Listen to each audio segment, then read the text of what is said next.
slow up, no I don't take shit. I got no love for the fakeness. If you wanna play tough and wanna hate this, I'll always show up. I don't ever slow up, no I don't take shit. I got no love for the fakeness. If you wanna play tough and wanna hate this, I'll always show up and make a statement. I don't ever slow up, no I don't take shit. I got no love for the fakeness. If you wanna play tough and wanna hate this, I'll always show up and make a statement. Everything I do so instinctive and so passionate. Every word I move so descriptive like an adjective. I got a vendetta against people who got it. Being negative, you should be getting after it. I got facts over facts over ഏറെ tracks. സ്നേഹത്തോടെയും മാതൃകയോടെയും ഈ വേദിയിലേക്ക് സഹർഷം സ്വാഗതം ചെയ്യും. പോരാ, തികഞ്ഞ നല്ലൊരു ക്ലാപ്പോടുകൂടി.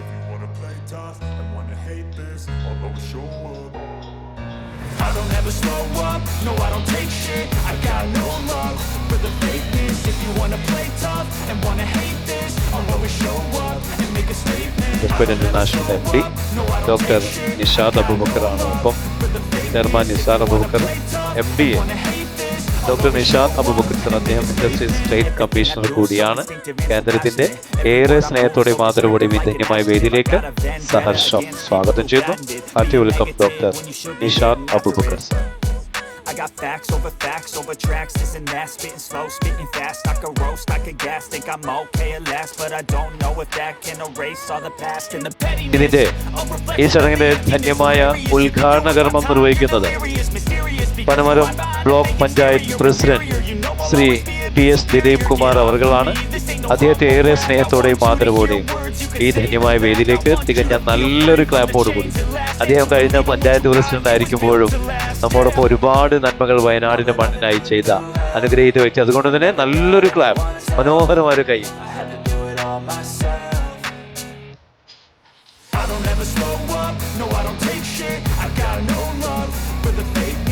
ഒപ്പം മുഖ്യ പ്രഭാഷണം നടത്തുന്നത് ജില്ലാ ഫയർ ഓഫീസർ വയനാട് ബഹുമാന്യനായ Shri Raj അവർകളാണ്.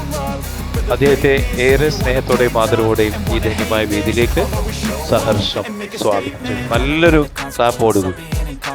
Mental health is confidence, dreams and some honestness. I'm not here to save the day, that's for you to take away. I could play a million mind games, but instead I say something not illogical, something that is topical. Rub it on and watch it go, make yourself unstoppable. Dreams are irresponsible, but they're always possible. If you just believe, you could be so remarkable. Thoughts in my head, a collage and they spread. എന്തായാലും പുൽപ്പള്ളി ഗ്രാമപഞ്ചായത്ത് president Bindu പ്രകാശാണ് നമുക്ക് ആശംസകൾ നേരാൻ അല്പസമയത്തിനകം എത്തുക.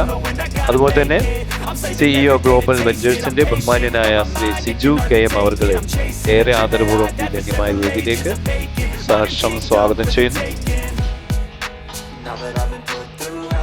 അതുപോലെ ഈ ചടങ്ങിൽ സ്വാഗതം ആശംസിക്കുന്ന വയനാട് കേരള കൗമുദിയുടെ ചീഫ് ബ്യൂറോ പ്രദീപ് മാനന്തവാടി അവരുടെ ഏറെ സ്നേഹത്തോടെയും ആദരവോടെയും ഈ ധന്യമായ വേദിയിലേക്ക് സ്വാഗതം ചെയ്യുന്നു. നന്ദി പ്രകാശിപ്പിക്കുന്ന കേരള കൗമുദി ലേഖകൻ ശ്രീ സതീഷ് കുപ്പാടി, അദ്ദേഹത്തെയും ഏറെ സ്നേഹത്തോടെ വേദിയിലേക്ക് സഹർഷം സ്വാഗതം ചെയ്യും. ശ്രീ അർജുൻ P. കൃഷ്ണൻ, അദ്ദേഹത്തെ ഏറെ ആദരപൂർവ്വം ഈ ധന്യമായ വേദിയിലേക്ക് സഹർഷം സ്വാഗതം ചെയ്യുന്നു. അർജുൻ സാർ, നല്ലൊരു തികഞ്ഞ കയ്യടി. ആദരവ് ഏറ്റുവാങ്ങുന്ന സ്നേഹനിധികളാണ്. അതുപോലെ തന്നെ Sultan Bathery station officer Shri Sarath PK, Sarath സാറിനെ ഏറെ സ്നേഹത്തോടെയും ആദരവോടെയും തികഞ്ഞ നല്ലൊരു ക്ലാപ്പോടുകൂടി തന്നെ നമുക്ക് ഈ വേദിയിലേക്ക് സഹർഷം സ്വാഗതം ചെയ്യാം.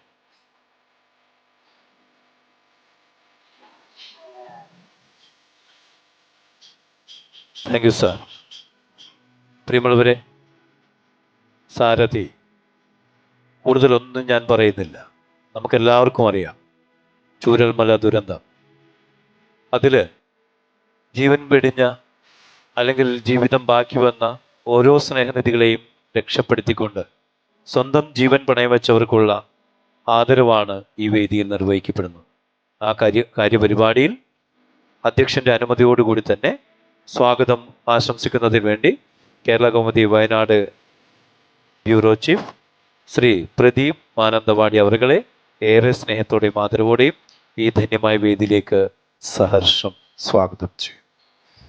പ്രിയപ്പെട്ടവരെ, എല്ലാവർക്കും കേരള കൗമുദിയുടെ പുതുവത്സര ആശംസകൾ നേർന്നുകൊണ്ടാണ് നമ്മൾ ഈ പരിപാടി തുടങ്ങുന്നത്.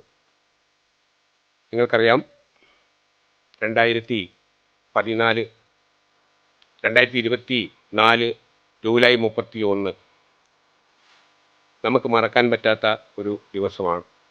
രാജ്യത്തെ നടുക്കിയ ഒരു പ്രകൃതി ദുരന്തം. ആ ദുരന്തം നടന്നിട്ട് ഇപ്പോഴും അതിൻ്റെ വേദന പങ്കിട്ടുകൊണ്ട് വയനാടിൻ്റെ വിവിധ ഭാഗങ്ങളിലായിട്ട് ദുരിതബാധിതർ കഴിയുകയാണ്. ആ ഒരു ദുരന്തം നടന്ന് ഒരു പത്രം എന്നുള്ള നിലയ്ക്ക് കേരളകൗമുദി അതിൻ്റെ എല്ലാ പങ്കും നിർവഹിച്ചിട്ടുണ്ട്. അതിൽ ഏറ്റവും നല്ല ഒരു സേവനം നടത്തിയ എല്ലാ വിഭാഗം ജനങ്ങളും അതിൽ പങ്കാളികളായിട്ടുണ്ടെങ്കിലും നമ്മൾ ഓർക്കേണ്ട ഒരു വിഭാഗത്തിൽപ്പെട്ട ആളുകളാണ് ഫയർഫോഴ്സ്. നമ്മൾ അവരുടെ രാത്രിയെന്നോ പകലോ അവർ വിശ്രമമില്ലാതെ ഉള്ള ഒരു പ്രവർത്തനം, അത് നമ്മളെപ്പോഴും മാനിക്കപ്പെടേണ്ടതാണ്. ഇപ്പം തന്നെ അവരെ നമ്മളിവിടെ അതിനേരെ ഇരുത്തുന്നത് ശരിയല്ല. കാരണം ദുരന്തങ്ങൾ ഉണ്ടാകാതിരിക്കട്ടെ, എപ്പോഴാണ് അവർക്ക് പോകേണ്ടതെന്ന് അറിയില്ല. അതുകൊണ്ട് ഞാൻ ഇനി സ്വാഗത പ്രസംഗത്തിൻ്റെ കാര്യം, ഈ കമ്പനിയുടെ AGM ഓഫീസർ തന്നെ ഒരു സ്വാഗത പ്രസംഗത്തിൻ്റെ എല്ലാ കാര്യങ്ങളും പറഞ്ഞു കഴിഞ്ഞു. എന്താ ആശംസാ പ്രസംഗം നടത്തുന്നത് പുൽപ്പള്ളി ഗ്രാമപഞ്ചായത്ത് പ്രസിഡന്റ് ശ്രീമതി ബിന്ദു പ്രകാശാണ്. ഏതാനും നിമിഷങ്ങൾക്കുള്ളിൽ ബിന്ദു പ്രകാശ് ഇവിടെ എത്തിച്ചേരും. ബിന്ദു പ്രകാശിനെയും ഈ വേദിയിലേക്ക് സ്വാഗതം ചെയ്യുകയാണ്. ആശംസ അർപ്പിക്കാൻ വേണ്ടിയിട്ട് ഇവിടെ എത്തിച്ചേരാമെന്ന് പറഞ്ഞ സിജു KM ഏതാനും നിമിഷങ്ങൾക്കുള്ളിൽ ഇവിടെ എത്തും. Global ventures CEO Siju KM അവർ എത്തിച്ചേരുന്ന അദ്ദേഹത്തെ ഏറെ നല്ലൊരു കൈകളോട് വേദിയിലേക്ക് സ്വാഗതം. അധ്യക്ഷനുമായി സംസാരിക്കാനായി ബഹുമാന്യനായ കേരളകൗമുദി കോഴിക്കോട് വയനാട് യൂണിറ്റ് രാജീവ് സാറിനെ ഏറെ സ്നേഹപൂർവ്വം സ്വാഗതം. എല്ലാവർക്കും എൻ്റെയും കേരളകൗമുദിയുടെയും നവവത്സരാശംസകൾ. നല്ലൊരു ദിനത്തിനാണ് നമ്മളിവിടെ കൂടിയിരിക്കുന്നത്. കേരളത്തെയല്ല ഇന്ത്യയിലാകെ മാറ്റിമറിച്ച ചൂരൽമല ദുരന്തത്തിൽ പങ്കെടുത്ത ധീര ഫയർഫോഴ്സ് വ്യക്തികളെ ആദരിക്കുക എന്നുള്ളൊരു ചടങ്ങാണ് നമ്മളിവിടെ ഉദ്ദേശിക്കുന്നത്. ഇവിടെ ബാക്കിയുള്ളവർക്കൊക്കെ സംസാരിക്കാനുള്ളതുകൊണ്ട് ഞാൻ അധികം നീട്ടുന്നില്ല. ഈ ചടങ്ങ് ഉദ്ഘാടനം ചെയ്യുവാനായി ഞാൻ ബ്ലോക്ക് പഞ്ചായത്ത് പ്രസിഡന്റ് അവരെ ക്ഷണിച്ചുകൊള്ളുന്നു. എല്ലാവർക്കും ഒരിക്കൽ കൂടെ നവവത്സരാശംസകൾ. ബഹുമാനായ യോഗത്തിൻ്റെ അധ്യക്ഷൻ ശ്രീ N രാജീവ് അവറുകൾ, യൂണിറ്റ് ചീഫ് കേരളകൗമുദി കോഴിക്കോട്, മുഖ്യ സാന്നിധ്യം കൊണ്ട് ഈ ചടങ്ങിൽ ശ്രദ്ധേയമായിട്ടുള്ള ബഹുമാനായ ഡോക്ടർ നിഷാദ് അബൂബക്കർ, മുഖ്യ പ്രഭാഷണം നടത്തുന്ന രാജ്വി ജില്ലാ ഫയർ ഓഫീസർ, ആശംസകൾ അർപ്പിച്ച് സംസാരിക്കുന്ന ബിന്ദു പ്രകാശ്, ഗ്രാമപഞ്ചായത്ത് പ്രസിഡന്റ് പുൽപ്പള്ളി, ഗ്ലോബൽ വെഞ്ചേഴ്സിൻ്റെ CEO സിജു, ശ്രീ സതീഷ് കുപ്പാടി, ശ്രീ പ്രദീപ് മാനന്തവാടി ഉൾപ്പെടെയുള്ള വേദിയിലെ ബഹുമാന്യരെ, പ്രിയപ്പെട്ട സഹോദരന്മാർ, സുഹൃത്തുക്കളെ, 115 വർഷം പിന്നിടുന്ന കേരളകൗമുദി ദിനപത്രം അതിൻ്റെ പ്രവർത്തന മേഖലകളിലെ ഏറ്റവും മികച്ച ഒരു പ്രവർത്തനത്തിന് നാം ഓരോരുത്തരും സാക്ഷ്യം വഹിക്കുകയാണ്. നേരത്തെ സൂചിപ്പിച്ചതുപോലെ ജസ്പെയ്ഡ് ഇൻ്റർനാഷണൽ ഇവിടെ സ്വാഗത പ്രസംഗത്തിൽ സൂചിപ്പിച്ചതുപോലെ ഗോഡ്സ് ഓൺ കൺട്രി, ദൈവത്തിൻ്റെ സ്വന്തം നാട് എന്നറിയപ്പെടുന്ന നമ്മുടെ കൊച്ചു കൈരളി, അതിൽ ഗ്രീൻ പാരഡൈസ് എന്നറിയപ്പെടുന്ന പ്രദേശമാണ് വയനാട്. എങ്കിലും അക്ഷരാർത്ഥത്തിൽ അത് പുറത്തേക്ക് എത്തിച്ചു കൊടുക്കുന്നതിന് വലിയ ഒരു പ്രവർത്തനം നടത്തുന്ന ജസ്പെയ്ഡിനെ ആദ്യമായി ഈ സന്ദർഭത്തിൽ അഭിനന്ദിക്കാൻ ഞാൻ ഈ സന്ദർഭം ഉപയോഗപ്പെടുത്തുകയാണ്. ഈ നാടിൻ്റെ വളർച്ചയ്ക്ക്, ഈ നാടിൻ്റെ മാറ്റത്തിന്, പ്രത്യേകിച്ച് കാർഷിക മേഖലയുടെ തകർച്ചയിൽ നമ്മുടെ മേഖലയിൽ നിക്ഷേപം വരുന്നതിനും നിക്ഷേപകർക്കും ഇവിടുത്തെ സ്വദേശികൾക്കുമൊക്കെ ഉപകാരപ്രദമായ രീതിയിൽ അതിനെ മാറ്റിയെടുക്കുന്നതിനും തികഞ്ഞ ദിശാബോധത്തോടു കൂടി പ്രവർത്തിക്കുന്ന ജസ്പെയ്ഡ് ഇന്ന് കൗമുദിയുമായി ചേർന്ന് ഇത്തരം ഒരു സംരംഭം ഇവിടെ ഒരുക്കുമ്പോൾ വയനാടിനെ സംബന്ധിച്ച് ഒരിക്കലും മറക്കാൻ കഴിയാത്ത ഒരു സംഭവമായിരുന്നു ചൂരൽമല മുണ്ടക്കൈ ദുരന്തം. ഒരുപക്ഷെ ഏറ്റവും വേദനയോടുകൂടി കിടന്നുറങ്ങിയ ഒരു പറ്റം നമ്മുടെ സഹജീവികളായിട്ടുള്ള മനുഷ്യർ പിറ്റേ ദിവസം തൊട്ടടുത്ത ജില്ലയിൽ നിന്ന് അവരുടെ ശരീരാവശിഷ്ടങ്ങൾ പെറുക്കിയെടുക്കുന്ന അവസ്ഥ. ഒരു കുടുംബത്തിലെ ബഹുഭൂരിപക്ഷം ആളുകൾ മരണപ്പെട്ടിട്ടും അവശേഷിക്കുന്ന ഒരു വ്യക്തി അല്ലെങ്കിൽ വ്യക്തികൾ, അങ്ങനെ മനുഷ്യന്റെ നിസ്സഹായതയുടെ ഏറ്റവും വലിയൊരു മുഖമായിരുന്നു ആ ദുരന്തം.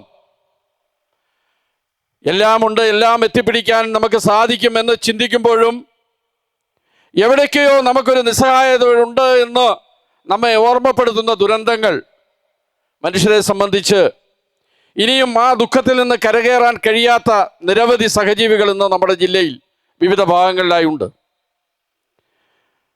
അപ്പം അവിടെ രക്ഷാപ്രവർത്തനം നടത്തിയ ആളുകളെ സംബന്ധിച്ച് നമുക്കറിയാം, ഇവിടെ ഫയർഫോഴ്സ് ഉദ്യോഗസ്ഥരെ ആദരിക്കപ്പെടുമ്പോൾ ഒരു ദുരന്തം നടന്നാൽ ആ ദുരന്തഭൂമിയിൽ അതിൻ്റെ ബാക്കി ചിത്രം എന്തെന്നറിയാതെ നമ്മുടെ കുടുംബാംഗങ്ങൾ നമ്മളോട് ആ പ്രദേശത്തേക്ക് പോകാൻ അനുവദിക്കാറില്ല. നമ്മുടെ എല്ലാം അനുഭവം അതാണ്. ബഹുഭൂരിപക്ഷം കുടുംബങ്ങളിലെയും അംഗങ്ങൾ പറയും, അവിടെ എന്താണ് എന്ന് വ്യക്തമായി അറിഞ്ഞതിന് ശേഷം മാത്രം അങ്ങോട്ട് പോയാൽ മതി എന്ന് പറയും. നമ്മൾ പലപ്പോഴും ഡ്യൂട്ടിയുടെ ഭാഗമാണെന്നൊക്കെ പറയുമെങ്കിലും സ്വന്തം ജീവൻ പണയം വെച്ചുകൊണ്ട് മറ്റൊരു ജീവനെ രക്ഷിക്കേണ്ടി വരുന്ന വലിയ ഭാരിച്ച ഉത്തരവാദിത്തമാണ് ഫയർഫോഴ്സ് ജീവനക്കാർ എടുത്തിട്ടുള്ളത് എന്ന് നമുക്ക് അഭിമാനത്തോടു കൂടി ആ ദുരന്തമുഖത്തെ പ്രവർത്തനത്തെ വിലയിരുമ്പോൾ പറയാൻ സാധിക്കും. ഒരുപാട് മനുഷ്യരുടെ പ്രയത്നം അവിടെ ഉണ്ടായിരുന്നു. ഇവരെ ആദരിക്കപ്പെടുമ്പോൾ നമ്മൾ ഓരോരുത്തരും അതിൻ്റെ കടമ നിർവഹിക്കുന്നു എന്നാണ് എനിക്ക് സൂചിപ്പിക്കാനുള്ളത്.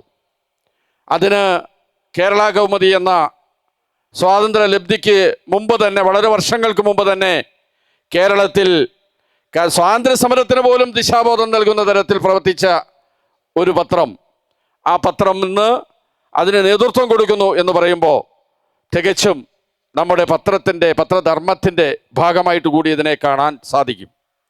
വളരെയധികം ഈ ആദരിക്കപ്പെടുന്ന ചടങ്ങിൽ സംബന്ധിക്കാൻ സാധിച്ചതിലധികം സന്തോഷമുണ്ട്. ജസ്വേഡിൻ്റെ പരിപാടികളിൽ കഴിഞ്ഞ ഗ്രാമപഞ്ചായത്ത് പ്രസിഡൻ്റായിരിക്കുന്ന സന്ദർഭത്തിൽ ഞാൻ പങ്കെടുത്തിട്ടുണ്ട്. ഇപ്പോൾ ഇങ്ങനെ ഈ പുതുവത്സര ദിനത്തിൽ നല്ലൊരു പരിപാടിയിൽ നമുക്ക് പങ്കെടുത്തുകൊണ്ട് നിങ്ങളെയൊക്കെ കണ്ട് സംസാരിക്കുവാൻ, അല്ല വിവിധ പ്രദേശങ്ങളിൽ നിന്ന്, കേരളത്തിൻ്റെ വിവിധ പ്രദേശങ്ങളിൽ നിന്ന് എത്തിയിട്ടുള്ള ആളുകൾ നിങ്ങളെല്ലാം സാന്നിധ്യത്തിൽ ഇവരെ ആദരിക്കുന്ന ചടങ്ങിൽ പങ്കെടുക്കാൻ സാധിച്ചതിൽ അതിയായ സന്തോഷമുണ്ട്. ഇത് നമ്മെ ഓർമ്മപ്പെടുത്തുന്നത് നമ്മുടെ എല്ലാം ഉത്തരവാദിത്തം വളരെ ഭാരിച്ചതാണ്. ഇന്നത്തെ കാലഘട്ടത്തിനൊരു പ്രത്യേകതയുണ്ട്. നാം ഓരോരുത്തരും അവനവനിലേക്ക് ഒതുങ്ങുന്നൊരു കാലഘട്ടമാണ്. അങ്ങനെ ഒരു കാലഘട്ടം, അയൽവക്കത്തെ വീട്ടിലെ താമസക്കാരെ പോലും തിരിച്ചറിയാൻ കഴിയാത്ത അവസ്ഥ. കുറച്ചു മുമ്പ് കൗമുദിയുടെ ശ്രീ രാജീവ് സാറ് സൂചിപ്പിച്ചു, വായനാശീലമെല്ലാം അവസാനിച്ചൊരു കാലഘട്ടത്തിലാണ് നമ്മൾ. ഞാനിന്ന് ബ്ലോക്ക് പഞ്ചായത്തിൽ കുറച്ച് കുട്ടികളുടെ പ്രോഗ്രാം പങ്കെടുത്തപ്പോൾ 100ഓളം വരുന്ന വിദ്യാർത്ഥികൾ, കോളേജ് വിദ്യാർത്ഥികളുണ്ട്, +2 വിദ്യാർത്ഥികളുണ്ട്. അതിൽ ദിനപത്രങ്ങൾ വായിക്കുന്ന ആളുകൾ എത്രയുണ്ട് എന്ന് ചോദിച്ചപ്പോൾ ഒരു കുട്ടിയാണ് അതിൽ പത്രം വായിക്കുന്ന ആളുള്ളത്. അപ്പം അത്രമാത്രം ഒരു കുട്ടി ഇന്ന് നമുക്കറിയാം, വളരെ നമ്മൾ സ്നേഹിച്ച് ലാളിച്ച് വളർത്തുന്ന ഒരു കുട്ടി, ആ കുട്ടിയെ വീട്ടിൽ അവരുടെ കലാലയങ്ങളിൽ നിന്ന് വന്നു കഴിഞ്ഞാൽ മൊബൈലിൽ അവർ അഭയം പ്രാപിക്കുന്നു. പരിസരത്ത് നടക്കുന്ന ഒന്നും അറിയാൻ പറ്റാത്ത രീതിയിലേക്ക് മനുഷ്യൻ ഒതുങ്ങുന്ന ഒരു കാലം. ഇവിടെ കേരള കൗമുദി കൊടുക്കുന്ന സന്ദേശം വളരെ വലുതാണ് എന്ന് പറയാൻ ഞാൻ ആഗ്രഹിക്കുന്നു. നമ്മുടെ ജീവിതം കൊണ്ട് നമുക്ക് എന്നതിലുപരി പുറത്തുള്ള നിരവധി ആളുകൾക്ക് സഹായഹസ്തവുമായി ചേരേണ്ട വലിയ ഒരു ഉത്തരവാദിത്തമാണ് നമുക്കുള്ളത്. അതാണ് ഓർമ്മപ്പെടുത്തുന്നത്. ഫയർഫോഴ്സിലെ ഉദ്യോഗസ്ഥന്മാരെ ആദരിക്കുമ്പോൾ നമ്മുടെ കർത്തവ്യം വളരെ വലുതാണ്. മനുഷ്യൻ്റെ വാക്കിൻ്റെ അർത്ഥം വളരെ വലുതാണ് എന്ന് ബോധ്യപ്പെടുത്തിക്കൊണ്ടാണ് ഇത്തരം ചടങ്ങുകൾ നടത്തുന്നത്. കേരള കൗമുദിയും അതുപോലെ തന്നെ അതിന് കാരണഭൂതരായിട്ടുള്ള നമ്മുടെ ഫയർഫോഴ്സിൻ്റെ ജില്ലയിലെ ഉദ്യോഗസ്ഥരെയും ഒക്കെ ഈ സന്ദർഭത്തിൽ അഭിനന്ദിക്കാൻ ഞാൻ ഈ അവസരം ഉപയോഗപ്പെടുത്തുകയാണ്. ഇന്ന് ഇവിടെ നേരത്തെ സൂചിപ്പിച്ചതുപോലെ ഈ പ്രദേശത്ത് അക്ഷരാർത്ഥത്തിൽ ഒരു പാരഡൈസ് തീർത്തുകൊണ്ട് മുഴുവൻ ജനങ്ങളെയും കേരളത്തിൻ്റെ വിവിധ കോണുകളിൽ നിന്ന് ഈ കുടിയേറ്റ മണ്ണിലേക്ക് എത്തിക്കുന്ന ജസ്പേഡിൻ്റെ പ്രിയപ്പെട്ട സാരഥികൾ, അവരെല്ലാം പ്രത്യേകമായി അഭിനന്ദിച്ചുകൊണ്ട് ഈ ചടങ്ങിന് എല്ലാവിധ ഭാവങ്ങളും നേർന്നുകൊണ്ട് പുതുവത്സരത്തിൻ്റെ എല്ലാ നന്മകളും നിങ്ങൾക്ക് ഏവർക്കും ഉണ്ടാകട്ടെ എന്ന് ആശംസിച്ചുകൊണ്ട് ഈ ചടങ്ങിൻ്റെ ഔപചാരികമായ ഉദ്ഘാടനം നിർവഹിച്ചതായി അറിയിക്കുന്നു. നന്ദി, നമസ്കാരം, ജയ് ഹിന്ദ്. രീതിയിൽ അതുമാത്രമല്ല 28,000 കോടീശ്വരന്മാരാണ് അതുവഴി നമുക്ക് നൽകാൻ സാധിക്കുന്ന അടുത്ത 15 വർഷം കഴിഞ്ഞാൽ സർവേശ്വരൻ്റെ അനുഗ്രഹത്തോടെ. അതുമാത്രമല്ല ഈ വയനാടിൻ്റെ മണ്ണിൽ 25,000 പേർക്ക് തൊഴിൽ കൊടുക്കുക എന്നുള്ള ഒരു കർത്തവ്യം കൂടി ജസ്പേഡ് നിർവഹിക്കുന്നു എന്നതിൽ ഏറെ അഭിമാനമുണ്ട്. Thank you. ഇനി ഇന്നത്തെ ഏറ്റവും ധന്യമായ നിമിഷങ്ങളിലേക്ക് നമ്മൾ വരുന്നു. പ്രിയമുള്ളവരെ, ആദ്യം ഈ വേദിയിൽ എക്സലൻസ് അവാർഡാണ് കൊടുക്കുന്നത്. അത് മറ്റാർക്കുമല്ല, ഞാനിപ്പോൾ പറഞ്ഞോ, വയനാടിൻ്റെ മണ്ണിൽ ഒരുപാട് പേർക്ക് വെളിച്ചം വീശി അനുഗ്രഹങ്ങൾ ചെയ്ത ജസ്പേഡിൻ്റെ അനുഗ്രഹീത വ്യക്തിത്വം ബഹുമാന്യനായ MD doctor Nishad Abubakar sir, industries trade commissioner, ഒപ്പം ബ്രെയിൻ ഓഫ് ജസ്പേഡ്. ആ ചിന്തയിൽ നിന്നാണ് ഇതെല്ലാം ഉത്ഭവിച്ചത്. ബഹുമാന്യനായ ചെയർമാൻ നിസാർ അബൂബക്കർ സാർ, ഇദ്ദേഹത്തിന് ഏറെ സ്നേഹത്തോടെ, ഇരുവർക്കും ഏറെ സ്നേഹത്തോടെ എക്സലൻസ് അവാർഡ് നൽകുന്നത് കോഴിക്കോട് വയനാട് കേരള കൗമുദിയുടെ യൂണിറ്റ് ചീഫ് ബഹുമാന്യനായ N രാജീവ് സാറാണ്.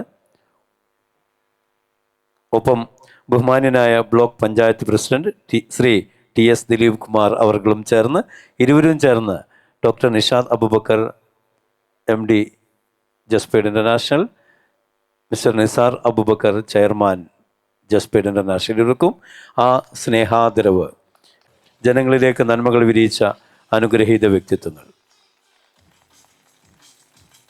ഇദ്ദേഹത്തിന് ഇരുവരും ചേർന്ന് തന്നെ അവാർഡുകൾ സമ്മാനിക്കുന്ന, ഒരിക്കൽ കൂടി ഇരുവരെയും ആ അവാർഡ് സമ്മാനിക്കാൻ സ്നേഹപൂർവ്വം സ്വാഗതം ചെയ്യുന്നു. അത് ഏറ്റുവാങ്ങുന്നതിനായി സിജു KM. ഒപ്പം ബഹുമാനിയായ പഞ്ചായത്ത് മെമ്പർ മിനി ജെയിംസിനെ വേദിയിലേക്ക് സ്വാഗതം ചെയ്യുന്നു. Mini James.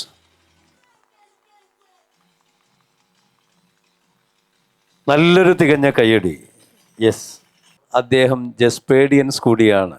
Mrs mini James ഏറെ സന്തോഷത്തോടെ ഈ വേദിയിലേക്ക് വേഗം വരും. പറഞ്ഞൊരു ചിന്തയിൽ നിന്നാണ് പലതും ഉദയം കൊള്ളുന്നത്.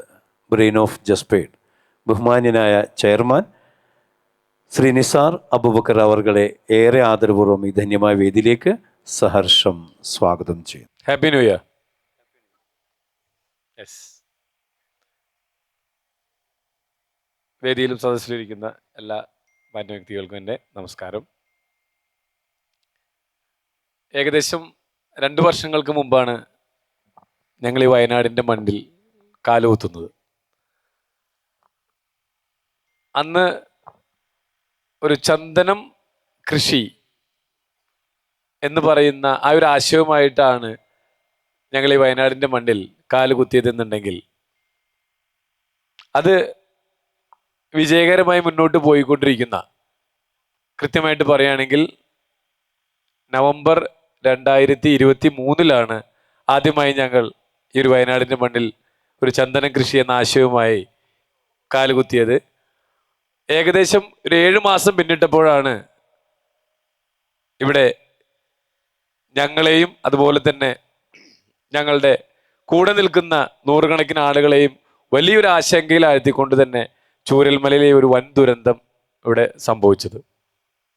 അന്ന് ഞങ്ങളുടെ ഒരു രീതി അനുസരിച്ച് ആഴ്ചയിൽ 1-2 തവണ കേരളത്തിലെ തന്നെ എല്ലാ ജില്ലയിൽ നിന്നുള്ള ആളുകളെയും ബസ്സിലും ട്രാവലറിലും അങ്ങനെ പല പല വാഹനങ്ങളിലുമായിട്ട് ഇവിടെ കൊണ്ടുവന്ന് ഈ ചന്ദന പ്ലോട്ടുകൾ കാണിച്ചു കൊടുക്കുക, താല്പര്യമുള്ള ആളുകൾക്ക് അത് വിൽപ്പന നടത്തുക എന്നുള്ളതായിരുന്നു ഞങ്ങളുടെ ഒരു രീതി.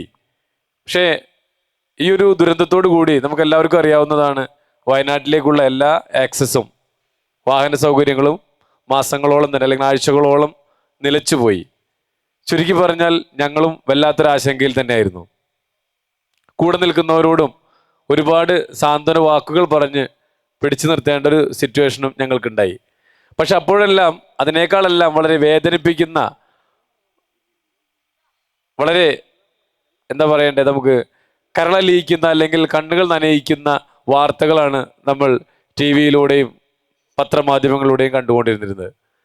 നിരവധി ആളുകൾ രാത്രി കിടന്നുറങ്ങിയ പലരും രാവിലെ എഴുന്നേറ്റപ്പോൾ അവരുടെ വീടോ അല്ലെങ്കിൽ കുടുംബാംഗങ്ങളോ ആരും തന്നെ ഒരു അടയാളം പോലും അവശേഷിപ്പിക്കാത്ത രീതിയിൽ ഈ ഭൂമുഖത്ത് നിന്നും അപ്രത്യക്ഷരായിരിക്കുന്നു. ഇന്നും നിരവധി ആളുകളുടെ ഒരു വിവരവും പോലും കിട്ടാതെ അവരുടെ ബന്ധുക്കളും സുഹൃത്തുക്കളും പോലും ഇന്നും ഒരു എന്താ പറയേണ്ടത്, അവർ എവിടെയാണെന്നോ എങ്ങനെയാണെന്നോ ഒരു അവസാനത്തെ ഒരു ചടങ്ങിന് പോലും ബാക്കി ലഭിക്കാതെ ഇന്നും നിരവധി വ്യക്തികളെ ഇന്നും അറിയപ്പെടാതെ കിടക്കുകയാണ്. ഈ ഒരു അവസരത്തിൽ വയനാടിൻ്റെ ഏറ്റവും പ്രധാനപ്പെട്ട ഒരു വരുമാന മാർഗം അല്ലെങ്കിൽ ഒരു ഇൻകം സോഴ്സ് എന്നറിയുന്നത് നമുക്ക് എല്ലാവർക്കും അറിയാവുന്നതാണ്, ടൂറിസം തന്നെയാണ്, ടൂറിസം മേഖല. ഈ ഒരു അവസരത്തിലാണ് വയനാട്ടിലേക്കുള്ള ഞങ്ങൾക്ക് എല്ലാവർക്കും വരാൻ ബുദ്ധിമുട്ടുണ്ടായി, അല്ലെങ്കിൽ നമ്മൾക്ക് എല്ലാവർക്കും ഇങ്ങോട്ടൊരു ബിസിനസ്സിൻ്റെ ഭാഗമായിട്ട് വരാനുണ്ടായ ആ ഒരു തടസ്സങ്ങൾ, അതേപോലെ തന്നെ ഭൂരിഭാഗം ആളുകളുടെയും അല്ലെങ്കിൽ കേരളത്തിൽ അങ്ങോളമുള്ള അല്ലെങ്കിൽ കേരളത്തിന് പുറത്തുനിന്നുള്ള ആളുകൾക്ക് പോലും ഈ ഒരു വയനാട്ടിലേക്ക് വീണ്ടും ഒന്ന് ഒരു വിനോദസഞ്ചാരിയായി അല്ലെങ്കിൽ കാഴ്ചകൾ കാണാനുള്ള ഒരു ടൂറിസ്റ്റായി ഇങ്ങോട്ട് വരാനുള്ള ആ ഒരു മാനസികാവസ്ഥയെ നഷ്ടപ്പെട്ട് ഇപ്പോഴും ആ ഒരു അവസ്ഥ മാറി വരുന്നതേ ഉള്ളൂ എന്ന് വേണമെങ്കിൽ പറയാം. ഏകദേശം 1 വർഷത്തോളം വയനാടിൻ്റെ ഈ ഒരു ടൂറിസം മേഖല ഒരു സ്തംഭിച്ച അവസ്ഥയിൽ തന്നെയായിരുന്നു. ഈ ഒരു അവസരത്തിലാണ് ഈ ചന്ദനം കൃഷി, നമ്മൾ എന്തായാലും ഇവിടെ വന്നിരിക്കുന്നത് ചന്ദന കൃഷി ചെയ്യാനാണ്. ഈ കൃഷിയും കൂടെ കൂട്ടിച്ചേർത്തുകൊണ്ട് നമുക്ക് എങ്ങനെയാണ് എന്തെങ്കിലും ഒന്ന് വയനാടിൻ്റെ ഈ ടൂറിസം മേഖലയെ ഒന്ന് ഉണർത്തുന്നതിനായിട്ട് എന്താണ് ചെയ്യാൻ സാധിക്കുക എന്നുള്ള ആ ഒരു ചിന്തയുടെ ഒരു എന്താ പറയുക ഒരു റിസൾട്ടാണ് ഇന്ന് നമ്മൾ ഈ കാണുന്ന ഈ ഒരു പ്രോജക്റ്റ് ഇന്നിവിടെ കാണുന്നത്. ആളുകൾക്കെല്ലാം നല്ല നിക്ഷേപത്തിനോട് വളരെ താല്പര്യമാണ്, കൃഷിയോടും താല്പര്യമാണ്, ടൂറിസം മേഖലയോടും താല്പര്യമാണ്. നിക്ഷേപം എത്രയും പെട്ടെന്ന് വർദ്ധിക്കാവുന്ന രീതിയിലുള്ള എന്തെങ്കിലും സേഫ് ആയിട്ടുള്ള അവസരങ്ങൾ എല്ലാവർക്കും താല്പര്യമുള്ള വിഷയമാണ്. അപ്പം ഇങ്ങനെ ഇതിനെല്ലാത്തിനെയും കൂടെ കൂട്ടിച്ചേർത്തപ്പോൾ ഞങ്ങൾക്ക് മനസ്സിലാക്കാൻ സാധിച്ചു, ഇത് വയനാടിൻ്റെ ഒരു തിരിച്ചുവരവിന്, വയനാടിൻ്റെ ടൂറിസം മേഖലയെ തിരിച്ചു കൊണ്ടുവരുന്നതിന്, വയനാടിനെ വീണ്ടും നമുക്ക് ആ ഒരു പഴയതിനേക്കാൾ വലിയൊരു ഉണർവിലേക്ക് എത്തിക്കുന്നതിന് ഞങ്ങളുടെ ഈ ഒരു പ്രൊജക്റ്റ് വളരെ ഗുണം ചെയ്യുമെന്നുള്ളൊരു തിരിച്ചറിവിൻ്റെ ഭാഗമായിട്ടാണ് ശരിക്കും പറഞ്ഞാൽ അത്യാവശ്യം നല്ല റിസ്ക് എടുത്തുകൊണ്ട് തന്നെ ഇത്തരത്തിലുള്ള ഒരു പ്രത്യേക ഒരു സാഹചര്യത്തിൽ ഇത്തരത്തിലുള്ള ഒരു ഏകദേശം 150 കോടിയോളം വാല്യൂ വരുന്ന ഒരു പ്രൊജക്റ്റിന് ഞങ്ങൾ തുടക്കം കുറിക്കാൻ തീരുമാനിച്ചത്. ഇന്ന് ഞങ്ങൾ കൂടെ നിൽക്കുന്ന, ഇന്നിവിടെ നിൽക്കുന്ന ഈ ഒരു ജനക്കൂട്ടം എന്ന് പറയുന്നത് ഞങ്ങളെ വിശ്വസിച്ച് ഞങ്ങളുടെ കൂടെ ഈ ഒരു പ്രൊജക്റ്റിൽ ഇൻവെസ്റ്റ് ചെയ്തവരും അല്ലെങ്കിൽ ഇത് ആവശ്യക്കാരുടെ കൈകളിലേക്ക് എത്തിക്കാനുള്ള ആ ഒരു മാർക്കറ്റിംഗ് എന്ന് പറയുന്ന ആ ഒരു ദൗത്യം ഏറ്റെടുത്തുകൊണ്ട് പ്രവർത്തിക്കുന്നവരാണ് ഞങ്ങളുടെ കൂടെ നിൽക്കുന്നവർ. ആദ്യമായി ഞാൻ നമ്മൾ ഈ ഒരു ജസ്പേഡ് എന്ന് പറയുന്ന അല്ലെങ്കിൽ സാൻഡൽവുഡ് കേവ് ഫോറസ്റ്റ് എന്ന് പറയുന്ന ഈ ഒരു ചന്ദനക്കാട്ടിലെ ഒരു ഗുഹയിൽ താമസിക്കാമെന്നുള്ള നമ്മുടെ ഈ ഒരു കോൺസെപ്റ്റിനെ 100% ഹൃദയത്തിലേറ്റി ഞങ്ങളോട് കൂടെ വിശ്വാസം അർപ്പിച്ച് നിൽക്കുന്ന ഞങ്ങളുടെ ഇൻവെസ്റ്റേഴ്സ് ആൻഡ് മാർക്കറ്റിംഗ് ടീം, നിങ്ങൾക്ക് എല്ലാവർക്കും ഞാൻ എൻ്റെ ആദ്യമായിട്ടുള്ള എല്ലാവിധ അഭിനന്ദനങ്ങൾ അറിയിക്കുകയാണ്. അതുപോലെ തന്നെ ഒരു സ്ഥലത്ത്, ഒരു നാട്ടിൽ ഒരു പുതിയ പ്രൊജക്റ്റ് വരുമ്പോൾ അതിനെ ഇരുകൈയും നീട്ടി സ്വീകരിച്ചുകൊണ്ട് തന്നെ ആ നാടിന് ഒരുപാട് വികസനങ്ങളും ഒരുപാട് വരുമാന മാർഗങ്ങളും ടാക്സായും പല മാർഗങ്ങളിലും അതെല്ലാം മനസ്സിലാക്കിക്കൊണ്ട് തന്നെ വരാൻ പോകുന്ന ആ ഒരു സൗഭാഗ്യത്തെ മനസ്സിലാക്കിക്കൊണ്ട് തന്നെ ഞങ്ങളെ ഇരുകൈയും അല്ലെങ്കിൽ നമ്മളെ ഇരുകൈയും നീട്ടി സ്വീകരിച്ച ഇവിടുത്തെ ജനപ്രതിനിധികളും നാട്ടുകാരും, അവരെയും നമ്മൾ ഒരിക്കലും കണ്ടില്ല നടിക്കാൻ സാധിക്കില്ല. അവർക്കും നമ്മൾ നല്ല അഭിനന്ദനങ്ങൾ ഒരു കയ്യടി രൂപത്തിൽ തന്നെ നൽകേണ്ടതാണ്. നമ്മളെപ്പോഴും ഒരു പോലീസിന്റെ ആവശ്യം വന്നു കഴിഞ്ഞാൽ എല്ലാവർക്കും അറിയാം 100 എന്ന നമ്പറിൽ വിളിച്ചു കഴിഞ്ഞാൽ നമുക്ക് അവൈലബിൾ ആണ് അല്ലേ, 100 പോലീസിനെ വിളിച്ചാൽ കിട്ടും. പക്ഷേ 101 എന്ന് പറയുന്ന ഒരു നമ്പർ ഉണ്ട്. അതെന്തിനാന്നുള്ള ആൾക്കറിയോ? യെസ്, അവർ നമ്മൾ ജീവൻ രക്ഷിക്കുന്ന ആൾക്കാരാണ്. മറ്റേത് നിയമം സംരക്ഷിക്കുന്ന ആൾക്കാരാണ്, നീതി നടപ്പാക്കുന്ന ആൾക്കാരാണ്. ഇവരോ നമ്മളുടെ ജീവൻ രക്ഷിക്കുന്ന. ഇപ്പൊ സാധാരണ എല്ലാവരും പറയും ഫയർ, ഒരു ഫയർ എന്ന് മാത്രമല്ല, ശരിക്കും ഫയർ ആൻഡ് സേഫ്റ്റി എന്നാണ് പറയേണ്ടത്. അതായത് ഒരു തീപിടുത്തം ഉണ്ടായിക്കഴിഞ്ഞാൽ വെള്ളം നിറച്ചിട്ടുള്ള ആ ഒരു ഫയർ എഞ്ചിൻ വണ്ടി വന്ന് തീ കെടുത്തത് മാത്രമല്ല ഫയർഫോഴ്സിന്റെ ദൗത്യം. എവിടെ എന്ത് ഒരു നാഷണൽ ഡിസാസ്റ്റർ, എന്തൊരു അപകടം സംഭവിച്ചാലും അവിടെ ഓടിയെത്തി, റോഡിലൊരു അപകടം ആണെങ്കിൽ പോലും അവിടെ ഓടിയെത്തി ജീവൻ രക്ഷിക്കാനായി എപ്പോഴും മുന്നിട്ട് നിൽക്കുന്ന ആ ഒരു കർമ്മസേന, കർമ്മനിരതരായിട്ടുള്ള, ചുരുക്കി പറഞ്ഞാൽ ജീവൻ പണയം വെച്ചുകൊണ്ട് തന്നെ മറ്റുള്ളവരുടെ ജീവൻ രക്ഷിക്കുന്ന, ജീവൻ നിലനിർത്താനായിട്ട് പലപ്പോഴും ഇത്തരത്തിലുള്ള ദൗത്യങ്ങളിൽ ജീവൻ പൊലിഞ്ഞു പോയിട്ടുള്ള പലരെയും നമുക്കറിയാം. അപ്പൊ അത്തരത്തിലുള്ള ആ ഒരു ജീവൻ രക്ഷിക്കുന്ന, ജീവൻ റിസ്ക് എടുത്തുകൊണ്ട് തന്നെ ആ ജീവൻ, മറ്റുള്ളവരുടെ ജീവനെ രക്ഷപ്പെടുത്താനായി ആ ദൗത്യം നടപ്പാക്കുന്ന ഫയർ ആൻഡ് സേഫ്റ്റി ഓഫീസേഴ്സ്, ഇവരെ നമുക്കിന്ന് ഈ ഒരു വേദിയിൽ വെച്ച് ആദരിക്കാൻ കിട്ടിയിട്ടുള്ള ഈ ഒരു അവസരം ഞാനിത് നമ്മളുടെ ഒരു ഭാഗ്യമായി തന്നെ കാണുകയാണ്. എന്തായാലും ഞാൻ വലിയൊരു സ്പീച്ചിലേക്കൊന്നും പോകുന്നില്ല. നമ്മളെപ്പോഴും സാധാരണ പറയാറുള്ള ഒരു ചെറിയ കഥയുണ്ട്. ആ കഥ കൂടെ പറഞ്ഞുകൊണ്ട് ഞാൻ അവസാനിപ്പിക്കുകയാണ്. നമ്മളെപ്പോഴും ട്രെയിനിങ് പ്രോഗ്രാമുകളിൽ പറയാറുള്ള ഒരു കഥയാണ്. ഒരിക്കൽ ഒരു വലിയൊരു ഫ്ലാറ്റിന്, 30 നിലയുള്ള ഒരു ഫ്ലാറ്റിന് തീ പിടിച്ചപ്പോൾ അവിടെ ദൈവ വിശ്വാസികളായിട്ടുള്ള ഒരു ദമ്പതികൾ ഉണ്ടായിരുന്നു. വീട്ടിൽ പൂജാമുറിയും എല്ലാം വെച്ചുകൊണ്ട് എപ്പോഴും ദൈവത്തോട് പ്രാർത്ഥിച്ചുകൊണ്ടിരിക്കുന്ന ഒരു ദമ്പതികൾ. അപ്പൊ ഇവരുടെ ബിൽഡിങ്ങിന് തീ പിടിച്ചപ്പോൾ എല്ലാവരും ബിൽഡിങ്ങിൽ നിന്ന് ഇറങ്ങി ഓടുകയാണ്. പലരും, അയൽവാസികളെല്ലാം വന്നിട്ട് പറഞ്ഞു ഓടി രക്ഷപ്പെട്ടോളൂ എന്ന് പറഞ്ഞു. പക്ഷെ ഇവർ പറഞ്ഞു വേണ്ട, ഞങ്ങളെ രക്ഷിക്കാൻ ഞങ്ങളെ ദൈവം വരും എന്ന് പറഞ്ഞു. അങ്ങനെ അയൽവാസികളെല്ലാം ഓരോരുത്തരായി ഓടി രക്ഷപ്പെട്ടുകൊണ്ടിരുന്നു. കുറച്ച് കഴിഞ്ഞപ്പോൾ പോലീസ് വന്നു, നാട്ടുകാർ വന്നു, പലരും പല രൂപത്തിലും വന്നിട്ട് പറഞ്ഞു വേഗം ഓടി രക്ഷപ്പെടൂ, ബിൽഡിങ്ങിന് തീ പിടിച്ചുകൊണ്ടിരിക്കുകയാണ്, ഏതാനും മിനിറ്റുകൾക്കുള്ളിൽ ഈ ബിൽഡിംഗ് മൊത്തം കത്തി അമർന്നില്ലാതാവും, നിങ്ങൾ അതുകൊണ്ട് എത്രയും പെട്ടെന്ന് ഇറങ്ങി രക്ഷപ്പെടണം. പക്ഷെ അവർ പറഞ്ഞു വേണ്ട, ഞങ്ങൾ ദൈവത്തിൻ്റെ പ്രിയപ്പെട്ടവരാണ്, ദൈവം ഞങ്ങളെ രക്ഷിച്ചോളും, നിങ്ങൾ ബാക്കിയുള്ളവരെ രക്ഷപ്പെടുത്തു എന്ന് പറഞ്ഞു. അങ്ങനെ നേവി വന്നു, ഫയർഫോഴ്സ് വന്നു, ഇവരെല്ലാവരും വന്നു ഇവരോട് പറഞ്ഞു വേഗം രക്ഷപ്പെട്ടോളൂ. ഇതൊന്നും കേൾക്കാതെ അവസാനം ആ ബിൽഡിങ്ങിന് മൊത്തം തീ പിടിച്ചു. അവർ സ്വാഭാവികമായും മരണത്തിന് കീഴ്പ്പെട്ടു. അപ്പൊ ദൈവത്തിന് വളരെ പ്രിയപ്പെട്ടവരായതുകൊണ്ട് തന്നെ അവരെല്ലാവരും, ഈ ദമ്പതികൾ സ്വർഗത്തിൽ തന്നെ എത്തി. സ്വർഗത്തിലെത്തിയപ്പോൾ ദൈവത്തിൻ്റെ സന്നിധിയിൽ ഇരിക്കുമ്പോൾ ഇവർ രണ്ടുപേരും, ഈ ദമ്പതികൾ വളരെ വിഷമിച്ചാണ് ഇരിക്കുന്നത്, അല്ലെങ്കിൽ അല്പം ദേഷ്യത്തിലായിരുന്നു. അവരോട് ചോദിച്ചു എന്താ നിങ്ങൾ ഇത്ര വിഷമിച്ചിരിക്കുന്നത്? അപ്പൊ അവർ ചോദിച്ചു ഞങ്ങൾ ദൈവത്തെ ഇത്രയും സ്നേഹിച്ചിട്ടും ദൈവം എന്തേ ഞങ്ങളെ രക്ഷപ്പെടുത്തിയില്ല. ഇത് കേട്ട ദൈവം കോപിഷ്ഠനായിക്കൊണ്ട് അവരോട് ചോദിച്ചു ആര് പറഞ്ഞു ഞാൻ നിങ്ങളെ രക്ഷിക്കാൻ വന്നില്ലെന്ന്? ആദ്യം ഞാൻ അയൽവാസികളുടെ രൂപത്തിൽ വന്നു, നാട്ടുകാരുടെ രൂപത്തിൽ വന്നു, പോലീസിന്റെ രൂപത്തിൽ വന്നു, നേവിയുടെ രൂപത്തിൽ ഹെലികോപ്റ്ററിൽ നിങ്ങൾക്ക് ഏണി വരെ ഇട്ട് തന്നു. ഇതൊന്നും കേൾക്കാതെ അവസാനം നിങ്ങൾക്ക് ഫയർഫോഴ്സ് വന്ന് നിങ്ങൾക്ക് ഒരു ലേഡർ ഇട്ട് തന്നില്ലേ? അതിൽ നിങ്ങൾ രക്ഷപ്പെടാൻ എത്ര തവണ പറഞ്ഞു?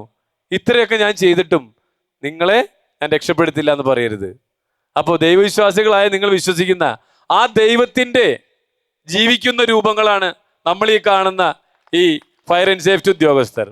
ജീവൻ പണയം വെച്ചും ഇന്ന് നമ്മൾക്ക് എല്ലാവർക്കും വേണ്ടി പോലീസിനോടൊപ്പം പട്ടാളത്തിനോടൊപ്പം എല്ലാം ആ ഒരു അവരുടെ ജീവന് പോലും വില കൽപ്പിക്കാതെ നമ്മളുടെ എല്ലാം ജീവന് വേണ്ടി ഊണും ഉറക്കവുമില്ലാതെ ദിവസങ്ങളോളം പ്രയത്നിക്കുന്ന ഇവർക്ക് നമുക്ക് എല്ലാവർക്കും നമുക്ക് എഴുന്നേറ്റ് നിന്ന് 1 മിനിറ്റ് സമയം ആദരപൂർവ്വം നമുക്കൊന്ന് അവരെ ഒന്ന് അനുസ്മരിക്കും. നമുക്ക് നല്ലൊരു ബഹുമാനം നമുക്കൊന്ന് ബഹുമാനത്തോടെ ആദരിക്കാം.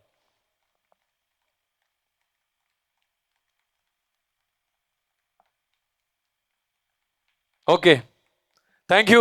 ആദരവ് നൽകുന്നത്, ആ ആദരവ് നിസാർ സാർ പറഞ്ഞു കഴിഞ്ഞു, ദൈവത്തിൻ്റെ പ്രതിനിധികളാണ്. തീർച്ചയായിട്ടും ഓരോ സമയങ്ങളിലും നിങ്ങൾ സഞ്ചരിക്കുന്ന സഞ്ചാരപഥങ്ങളിൽ നിങ്ങൾക്ക് ദൃഷ്ടാന്തങ്ങളുണ്ട് എന്നാണ്.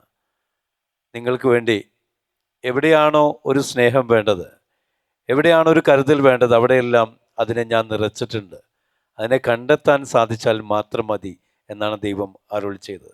തീർച്ചയായിട്ടും അങ്ങനെയുള്ള സ്വന്തം ജീവൻ പണയം വെച്ചുകൊണ്ടും നമ്മളെ രക്ഷിക്കാൻ സ്വന്തം കുടുംബത്തെയും മക്കളെയും ഭാര്യയെയും ഒക്കെ വിട്ട് സർവസജ്ജമായി ഇറങ്ങുന്ന ഫയർഫോഴ്സ് ഉദ്യോഗസ്ഥർക്ക് സ്നേഹാദരവ് നൽകുന്ന ഒരു അനുഗ്രഹീതമായ നിമിഷമാണ് 2026 വർഷാരംഭമായ ഈ സായം സന്ധ്യയിൽ ആ സൂര്യൻ അസ്തമിക്കുന്നതിന് മുമ്പ് നമ്മൾ നൽകുന്നത്.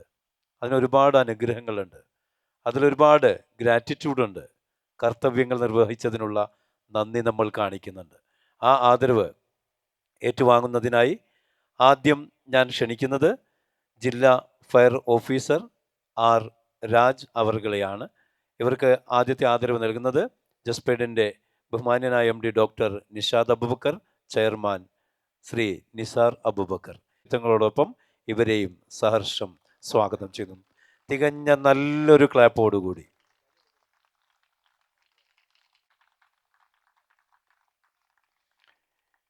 Thank you R Raj sir. Nishad Abubakar സാറും ചെയർമാൻ നിസാർ അബൂബക്കർ സാറും ആദരവ് നൽകുന്നു.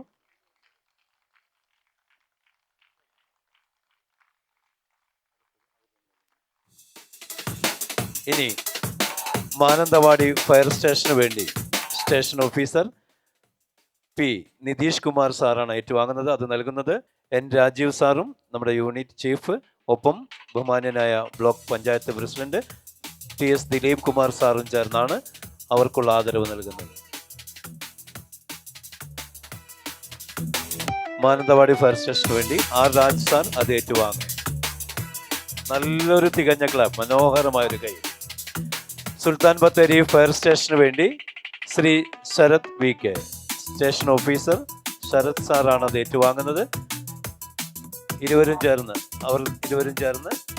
ആ ഒരു അവാർഡ് നൽകുന്നു. നല്ലൊരു തികഞ്ഞ ക്ലാപ്പോടുകൂടി നമുക്ക് ഒരു ആദരവ് നൽകും. പഞ്ചായത്ത് പ്രസിഡന്റ് ആയിരുന്നപ്പോൾ ഒരുപാട് സ്തുത്യാർഹമായ സേവനങ്ങൾ നൽകി. ഇന്ന് ബ്ലോക്ക് പഞ്ചായത്ത് പ്രസിഡന്റാണ് പനമരം. അദ്ദേഹത്തെ ഏറെ സ്നേഹപൂർവ്വം നമ്മൾ ഈ ഒരു സ്നേഹ സമ്മാനം നൽകുന്നു. TS ദിലീപ് കുമാർ അവർക്ക് നൽകുന്നത് N രാജീവ് സാറാണ്. അദ്ദേഹത്തെ ഏറെ സ്നേഹപൂർവ്വം നൽകുന്നതിനും അത് ഏറ്റുവാങ്ങുന്നതിനായി ബഹുമാന്യനായ TS ദിലീപ് കുമാർ അവർകളെയും ഏറെ സ്നേഹപൂർവ്വം സ്വാഗതം ചെയ്യും.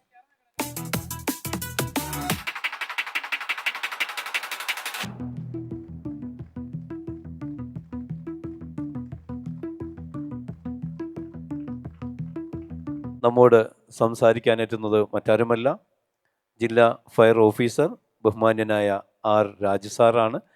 തികഞ്ഞ നല്ലൊരു ക്ലാപ്പോടുകൂടി അദ്ദേഹത്തെ ഈ ധന്യമായ വേദിയിലേക്ക് സഹർഷം സ്വാഗതം ചെയ്യാം. കേരള കൗമുദിയുടെ ഉന്നത ഉദ്യോഗസ്ഥർ, സ്നേഹമുള്ള ഡെവലപ്പേഴ്സിൻ്റെ ഡയറക്ടർ, ശരിക്കും നേരത്തെ ഒരു കഥ പറഞ്ഞില്ലേ, അത് ഇങ്ങനെ പറഞ്ഞു കഴിഞ്ഞപ്പോഴത്തേക്ക് നമ്മൾ സുരക്ഷ എന്നുള്ളത് നമ്മുടെ ജീവിതത്തിൽ നമ്മൾ പഠിക്കേണ്ടതാണ്, കൊച്ചുനാളിലെ പഠിക്കേണ്ടതാണ്. ഇവിടെ ഇപ്പോൾ തോനെ വയറുകളും കാര്യങ്ങളൊക്കെ കിടക്കുന്നുണ്ടല്ലേ, അതൊക്കെ ശരിക്കും നമ്മൾ നടന്നു പോകുന്നതിൻ്റെ ആ ഷീറ്റിൻ്റെ അടിയിൽ വെക്കണം.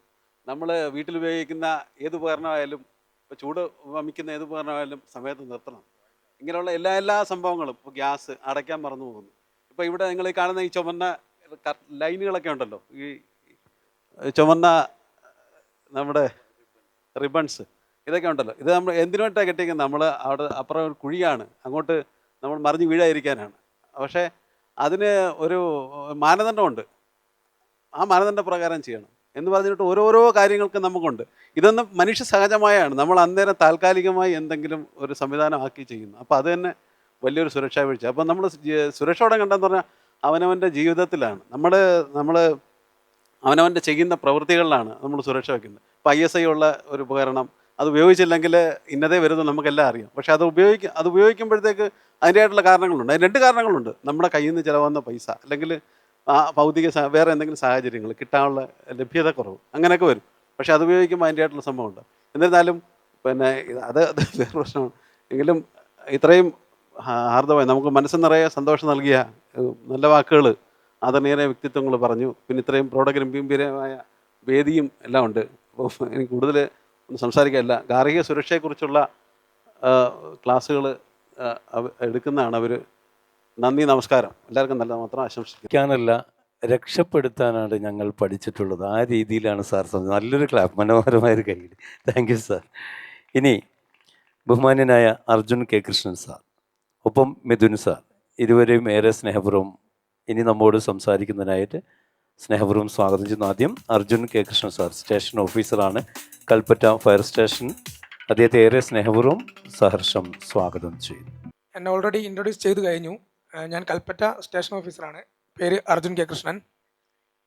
അപ്പം കേരള കൗമുദി ഇങ്ങനൊരു പ്രോഗ്രാം ഇവിടെ അറേഞ്ച് ചെയ്യാമെന്ന് പറഞ്ഞപ്പോൾ ആക്ച്വലി ഞങ്ങളെന്ന് പറയുന്നത്, ഞങ്ങളെന്ന് ഉദ്ദേശിച്ചത് ഫയർ ആൻഡ് റെസ്ക്യൂ സർവീസസിലെ ജീവനക്കാരെന്ന് പറയുന്നത്, ഒരു അപകടം സംഭവിച്ചു കഴിഞ്ഞാൽ ആ അപകടം സംഭവിച്ച സ്ഥലത്ത് ഓടിയെത്തി അവിടെ ജനങ്ങൾക്ക് വേണ്ട എല്ലാ സുരക്ഷയും, അവരുടെ സ്വത്തിനും ജീവനും വേണ്ട എല്ലാ സുരക്ഷയും നൽകി തിരിച്ച് അതേപോലെ സ്റ്റേഷനിലെത്തും. ആ ഒരു ദുരന്തത്തിൽ തന്നെ മനസ്സോ അല്ലെങ്കിൽ ശരീരമോ അതിൽ തന്നെ ഉറച്ചു നിൽക്കാതെ തിരിച്ചു വരുന്ന ഒരാൾക്കാരാണ്. അപ്പോൾ ആക്ച്വലി ഇങ്ങനൊരു പ്രോഗ്രാം സംഘടിപ്പിക്കുക എന്ന് പറഞ്ഞപ്പോൾ, അനുമോദനം തരിക എന്ന് പറഞ്ഞപ്പോൾ, നമുക്ക് ഈ ഒരു അനുമോദനം ഏറ്റുവാങ്ങുന്നതിലുപരി നമ്മളോട് പറഞ്ഞത് ഇവിടെ വരുന്ന ആൾക്കാർക്ക് 1-2 കാര്യങ്ങൾ, സേഫ്റ്റിയുമായി ബന്ധപ്പെട്ട് 1-2 കാര്യങ്ങൾ പറഞ്ഞു കൊടുക്കണം എന്ന് പറഞ്ഞു. അപ്പം ആ ഒരു കാര്യത്തിലാണ് ഞങ്ങൾ ഞങ്ങൾ വരാം എന്നുള്ള രീതിയിൽ പറഞ്ഞത്. അപ്പം 1-2 കാര്യങ്ങൾ നമുക്ക് സുരക്ഷയുമായി ബന്ധപ്പെട്ട്, ഇപ്പോൾ ഇത്രയും ആൾക്കാരുണ്ടല്ലോ, ഞങ്ങൾ ഫയർ സർവീസിൽ ജീവനക്കാർ അങ്ങനെയാണ്, ഒരു 10 ആൾ കൂടി കിട്ടിക്കഴിഞ്ഞാൽ ഞങ്ങൾ സുരക്ഷേൻ്റെ കാര്യങ്ങൾ അവർക്ക് എന്ത് ചെയ്യും, പറഞ്ഞു കൊടുക്കും. അപ്പം നിങ്ങൾ ഓക്കെ ആണെങ്കിൽ നിങ്ങൾക്ക് 1-2 കാര്യങ്ങൾ പറഞ്ഞു തരാം. ഓക്കെ ആണോ? കാരണം പ്രസംഗിക്കേണ്ട ആവശ്യം വരാറില്ല. എവിടെയെങ്കിലും ചെല്ലും, അവിടെ വന്ന് വർക്ക് എടുക്കും, തിരിച്ച് സ്റ്റേഷനിലേക്ക് പോകും, അടുത്ത വർക്കിന് വേണ്ടി വെയിറ്റ് ചെയ്യും. അറിയാമല്ലോ നിങ്ങൾക്ക്, 24 മണിക്കൂറും സുസജ്ജരായിരിക്കുന്ന ഒരു സേനാ വിഭാഗമാണ് ഞങ്ങൾ. അറിയാമോ? എല്ലാവർക്കും അറിയുന്നല്ലേ കാര്യമല്ലേ? അറിയില്ല, പലർക്കും അറിയില്ല. പലരുടെയും വിചാരം എന്താണെന്ന് വെച്ച് കഴിഞ്ഞാൽ പോലീസ് എന്ന സേന മാത്രമാണ് 24 മണിക്കൂറും ഇത്രയും സുസജ്ജമായി നിൽക്കുന്നുള്ളൂ എന്നുള്ളതാണ്. ഞങ്ങളധികം ഈ എന്താ പറയുക, പ്രവർത്തന രംഗത്തേക്ക് അധികം കാണുന്നില്ലല്ലോ. കാണുന്നുണ്ടോ? ഇല്ല, അധികമായിട്ട് നിങ്ങൾ കാണാറില്ല. അധികമായിട്ട് കാണാത്തതിൻ്റെ കാരണം എന്താ? നിങ്ങൾ അവിടെ നിന്ന് പറഞ്ഞോ, നമുക്ക് കേൾക്കാൻ പറ്റും. എന്തുകൊണ്ടാണ് അധികമായിട്ട് കാണാത്തതിന് കാരണം? അധികം അപകടമൊന്നും ഇല്ലാത്തത് കൊണ്ട്. അപകടം ഉണ്ടെങ്കിലല്ലേ വരേണ്ട ആവശ്യമുള്ളൂ. അധികം അപകടം ഇല്ലാത്തത് കൊണ്ടാണ്. പക്ഷേ ഇപ്പം ഒരു 1-2 വർഷങ്ങളായിട്ട് നമ്മൾ കൂടുതലായിട്ടുള്ള അപകടങ്ങൾ നേരിട്ടുകൊണ്ടിരിക്കുക അല്ലേ? കൂടുതലായിട്ടുള്ള അപകടങ്ങൾ നമുക്കല്ലേ. ഇപ്പോൾ 2 കൊല്ലം മുമ്പ് 2024 നമുക്ക് ചൂരൽമല ദുരന്തം നമ്മുടെ മുന്നിലേക്ക് വന്നു അല്ലേ? ഞങ്ങൾ പലപ്പോഴും അതിനെക്കുറിച്ച് ഓർക്കാറില്ല. പ്രത്യേകിച്ച് ഞാനൊക്കെ എന്ന് പറയുന്നത് അതിൻ്റെ ഒരു 2-ാമത്തെ 3-ാമത്തെ ദിവസം വന്ന ആളാണ്. അതിൻ്റെ ഒരു ഭീകരത്വം അധികം മനസ്സിലാക്കാൻ കഴിഞ്ഞിട്ടില്ല. പക്ഷേ നമ്മുടെ സ്റ്റേഷനിലെ പലരോടും അതിൻ്റെ കാര്യം ചോദിച്ചു കഴിഞ്ഞാൽ അവർ പലപ്പോഴും അത് പറയാറില്ല. എന്താണ് അവിടെ ചെയ്ത വർക്ക് എന്നോ അവിടെ കണ്ടത് എന്താണെന്നോ പറയാറില്ല. കാരണം ഒരു പക്ഷേ കഴിഞ്ഞു പോയ ദുരന്തത്തെക്കുറിച്ച് ഓർത്തു കഴിഞ്ഞാൽ വീണ്ടും ജോലി ചെയ്യാൻ പറ്റാതെ വരും എന്നുള്ളത് കൊണ്ടായിരിക്കും അതിനെക്കുറിച്ച് എന്തായാലും ഒരു കേസും നമ്മൾ കൂടുതലായിട്ടുള്ള ഒരു കേസിലും നമ്മൾ എന്തായാലും കൂടുതലായിട്ട്, പ്രത്യേകിച്ച് ഞങ്ങളുടെ ഈ ഫയർ ആൻഡ് റെസ്ക്യൂ ഓഫീസർ എന്ന് പറയുന്ന വിഭാഗക്കാർ, കാരണം അവരാണ് കൂടുതലായിട്ട് എന്ത് ചെയ്യുന്നത്, ഫീൽഡിലേക്ക് ഇറങ്ങി വർക്ക് ചെയ്യുന്നത്. ഞങ്ങൾ ഓഫീസർമാർക്ക് പിന്നെയും ഫീൽഡിൽ എത്തുന്നുണ്ട് എങ്കിലും നമുക്ക് അതിനെക്കുറിച്ച് പഠിക്കേണ്ടത് കൊണ്ട് വീണ്ടും നമ്മൾ കഴിഞ്ഞ ദുരന്തത്തെക്കുറിച്ച് ഓർക്കും. പക്ഷെ അവർ പലപ്പോഴും ഇതിനെക്കുറിച്ചൊന്നും ഓർക്കാറില്ല. അപ്പം പലപ്പോഴും ഇത്തരത്തിലുള്ള ഈ അപകടങ്ങളൊക്കെ കൂടാനുള്ള ഒരു കാരണം എന്താണെന്ന് ചോദിച്ചാൽ നിങ്ങൾക്കറിയാമോ? കൂടാനുള്ള കാരണം എന്താണെന്ന് വെച്ച് കഴിഞ്ഞാൽ എന്താണ്? അശ്രദ്ധ. ഒന്ന്, ഏറ്റവും മെയിനായിട്ടുള്ള കാര്യം അശ്രദ്ധയൊന്നുമല്ല, വേറൊരു കാര്യമാണ് മുന്നറിയിപ്പുകളെ അവഗണിക്കൽ. അതും ഒരു കാരണമാണ്. പക്ഷെ അതിനേക്കാട്ടും വലിയൊരു കാരണം പ്രകൃതിയെ ചൂഷണം ചെയ്യലൊക്കെ, എന്നാലും അതുമല്ല, ഇതിനെയൊക്കെ മറച്ചു വെക്കുന്ന ഒരു കാരണമുണ്ട്. നിങ്ങൾക്കെല്ലാവർക്കും അറിയാം. ഞാൻ ജസ്റ്റ് ഉദാഹരണം പറയാം. ഞാൻ ജസ്റ്റ് എല്ലാ ക്ലാസ്സുകളിലും ഇങ്ങനെ പോയി കഴിഞ്ഞാൽ പറയുന്നൊരു ഉദാഹരണമുണ്ട്. നമുക്കെല്ലാവർക്കും അറിയാലോ, ഈ ബൈക്ക് ഓടിക്കുന്ന സമയത്ത് ഹെൽമെറ്റ് വെക്കണമെന്ന്. അറിയില്ല? അറിയാത്തവരാരെങ്കിലും ആണോ? അറിയാത്ത എല്ലാവർക്കും അറിയാം, ബൈക്ക് ഓടിക്കുമ്പോൾ എന്ത് ചെയ്യണം? ഹെൽമെറ്റ് വെക്കണം. അപ്പോൾ എൻ്റെ ചോദ്യം ഇതാണ്, ഇവിടുന്ന് നിങ്ങളൊരു ബൈക്ക് എടുത്ത് ആ ഹട്ടിൻ്റെ അടുത്തേക്ക് പോകുമ്പം നിങ്ങൾ ഹെൽമെറ്റ് വെക്കില്ല?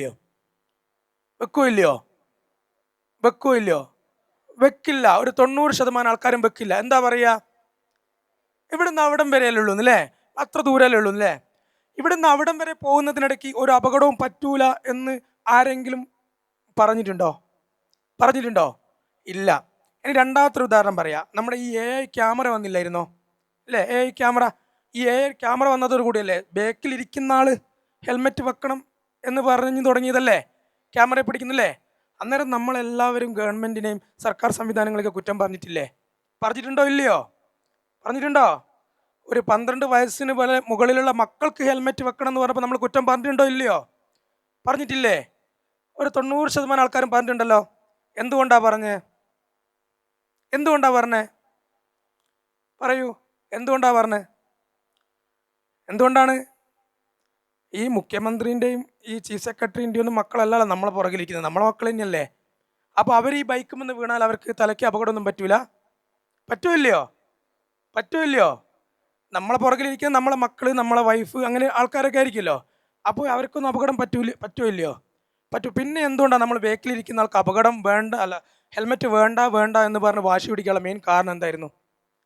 നിങ്ങൾക്ക് എല്ലാവർക്കും അറിയാം കാരണം എന്നേ. എന്താണ്? അനുസരിക്കാൻ മടിയല്ല, വേറൊരു സംഭവമാണ്. ഞാൻ തന്നെ പറയട്ടെ.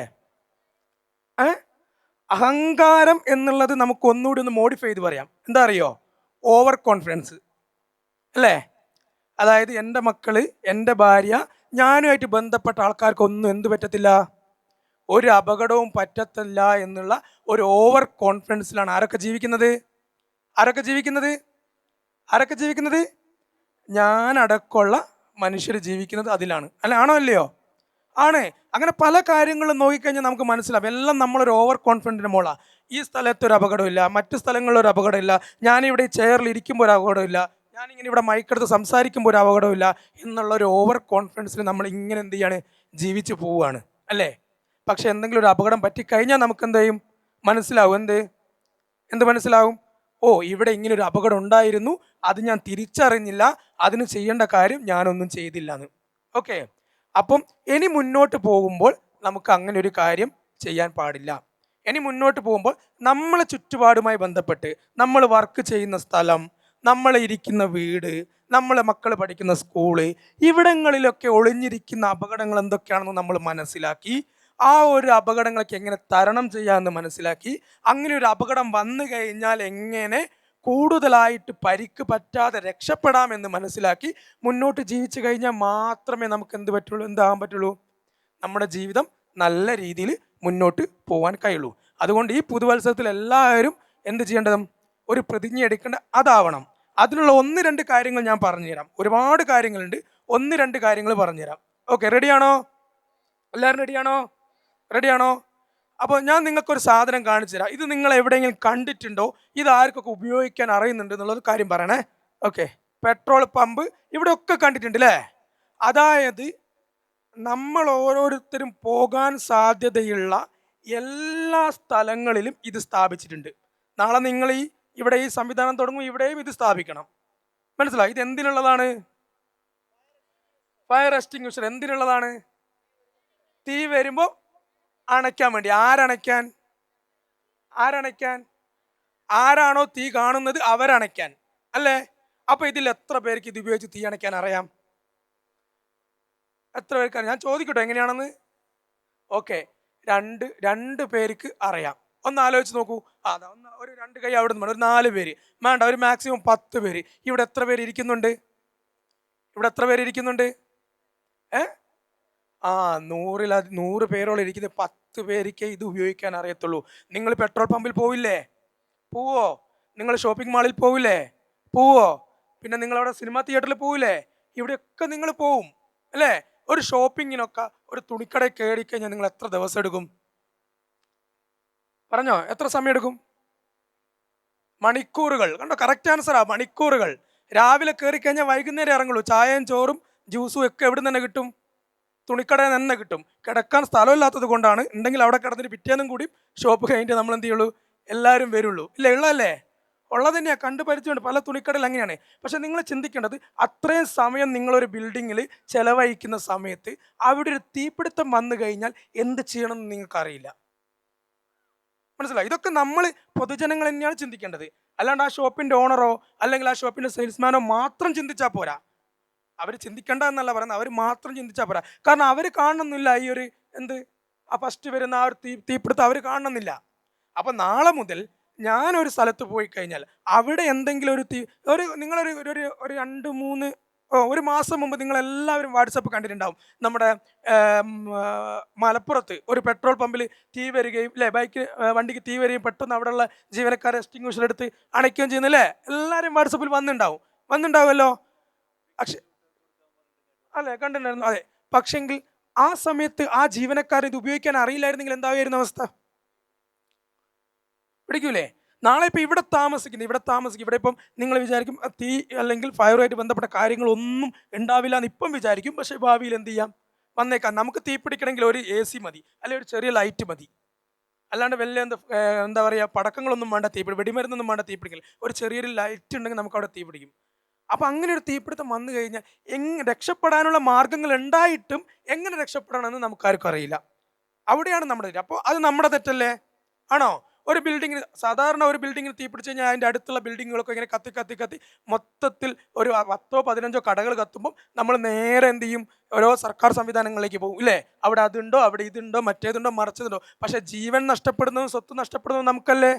അവിടെ എന്തുണ്ടോ എന്നുള്ള കാര്യം സെക്കൻഡറി അല്ലേ? അപ്പം നമ്മുടെ ജീവൻ നഷ്ടപ്പെടാതെ നമുക്ക് മുന്നോട്ട് പോകണമെങ്കിൽ ഇത്തരം നുറുങ്ങു വിദ്യകളൊക്കെ അറിയണം. അപ്പോൾ ഇത് പഠിക്കാനുള്ള ഒരു സൂത്രവാക്യം എന്ന് പറയുന്നത് പല സ്ഥലത്തും എഴുതി ഒട്ടിച്ചിട്ടുണ്ടാവും. അതെന്താണെന്ന് വെച്ചാൽ പാസ് എന്നാണ്. PASS കേട്ടിട്ടുണ്ടോ? ഇല്ല. പാസ് എന്നുള്ള സൂത്രവാക്യം ഉപയോഗിച്ചിട്ടാണ് ഇതെന്ത് ചെയ്യുക, ഉപയോഗിക്കുക. പറഞ്ഞു തരട്ടെ എങ്ങനെയാണെന്ന്. പാസിൻ്റെ P for pull the pin. ഇവിടെ കണ്ടോ, ഇവിടെ ഒരു പിന്നുണ്ട്, ആ പിന്ന് വലിച്ചൂരുക. കണ്ടോ? രണ്ടാമത്തെ എന്ന് പറയുന്നത് A ഫോർ എയിം. ഈ സാധനം എടുത്ത് എയിം ചെയ്യുക. എവിടെ എയിം ചെയ്യണം? എവിടെയാണോ തീപിടുത്തം അവിടെ എയിം ചെയ്യണം. അടുത്ത S for squeeze the lever. ഈ ലിവർ എന്ത് ചെയ്യണം? സ്ക്യൂസ് ചെയ്യണം, അമർത്തണം. ഓക്കെ. അടുത്ത S for sweep side by side. മനസ്സിലായോ? ഈ രീതിയിലാണ് നമ്മൾ എന്ത് ചെയ്യുക, ഒരു തീപിടുത്തം കണ്ടു കഴിഞ്ഞാൽ പെട്ടെന്ന് ഫയർ എക്സ്റ്റിങ്ക്വിഷർ എടുത്ത് ഉപയോഗിച്ച് അണയ്ക്കേണ്ടത്. മനസ്സിലായോ? അപ്പോൾ എന്തായിരുന്നു ആ സൂത്രവാക്യം ഒന്ന് പറഞ്ഞ്. Pass, P for pull the pin, A for aim, S for squeeze, അടുത്ത S for sweep side by side. മനസ്സിലായോ? ഇതിങ്ങനെ തന്നെ നിങ്ങൾ പഠിച്ചു വെക്കണം. കാരണം എന്താണെന്ന് വെച്ച് കഴിഞ്ഞാൽ നമ്മളൊരു ഫയറോ എന്തെങ്കിലും തീപിടുത്തോ വന്നു കഴിഞ്ഞാൽ നമ്മൾ പെട്ടെന്ന് പാനിക്കാവും, പേടിക്കുന്ന സമയത്ത് പലപ്പോഴും കണ്ടിട്ടുള്ളതാണ്. എക്സ്റ്റിങ്ക്വിഷറൊക്കെ എടുത്ത് ഉപയോഗിക്കണം എന്നറിയായിരിക്കും. ഓടി വന്ന് എക്സ്റ്റിങ്ക്വിഷർ എടുക്കും, നേരെ ഫയറിൻ്റെ അടുത്ത് കൊണ്ടുപോയും എയിം ചെയ്യും, അമർത്തും. ഇതിൻ്റെ അകത്ത് എന്ത് വരില്ല, ഈ തീ അണയ്ക്കുന്ന ആ ഒരു കെമിക്കൽ വരില്ല. വീണ്ടും അമർത്തും, വീണ്ടും വരില്ല, വീണ്ടും അമർത്തും, വരില്ല. അവസാനം ഇതിൻ്റെ അകത്ത് ഇല്ല എന്നും പറഞ്ഞ് അവിടെ ഇട്ടിട്ട് നമ്മൾ എന്ത് ചെയ്യും, ഇറങ്ങി ഓടും. എന്തുകൊണ്ടായിരുന്നു അതിനകത്ത് വരാതിരുന്നത്? ആ പിന്ന് പുള്ള് ചെയ്യാൻ നമ്മളോട് മറന്നുപോയി. അറിയായിട്ടാണോ മറന്നുപോയത്? അല്ല, ആ തീപിടുത്തം കണ്ട വ്യഗ്രതയിൽ പേടിയിൽ മറന്നുപോയതാ. അപ്പം അങ്ങനെ ആർക്കും വരാം, നാളെ എനിക്കും വരാം. അപ്പം അങ്ങനെ മറന്നു പോവാതിരിക്കാൻ വേണ്ടിയിട്ടാണ് നമ്മൾ ഈ പാസ് ചെറിയ മക്കൾക്ക് പറഞ്ഞു തരുന്നതിനോട്ട് പറഞ്ഞിരുന്നത്. കാരണം എന്താണെന്ന് വെച്ച് കഴിഞ്ഞാൽ ഒരു അപകടം കണ്ടു കഴിഞ്ഞാൽ നമ്മുടെ മനസ്സൊക്കെ ചെറിയ മക്കളെ പോലെയാവും, പേടിച്ചിട്ട് ഒന്നും ചെയ്യാൻ പറ്റാത്ത അവസ്ഥയാവും. ഓക്കെ. അത് നമ്മളുടെ തന്നെ പ്രോപ്പർട്ടി ആണെങ്കിൽ പിന്നെ ചോദിക്കാൻ വേണ്ട, അല്ലേ? നമ്മളുടെ തന്നെ പ്രോപ്പർട്ടി ആണെങ്കിൽ കുറച്ചുകൂടി നമ്മൾ പാനിക്കാവും. അപ്പം അങ്ങനെ പാനിക്കാവാതെ നമുക്ക് കൈകാര്യം ചെയ്യണമെങ്കിൽ ഇത്തരം നുറുങ്ങ് വിദ്യകളൊക്കെ നമ്മൾ എന്ത് ചെയ്യണം, പഠിച്ചു വെക്കണം. ചെയ്തോളൂ എല്ലാവരും ചെയ്തോളൂ. ഇത് നിങ്ങൾക്ക് ഇന്നേക്കോ നാളേക്കോ മറ്റന്നാളത്തേക്കോ അല്ല.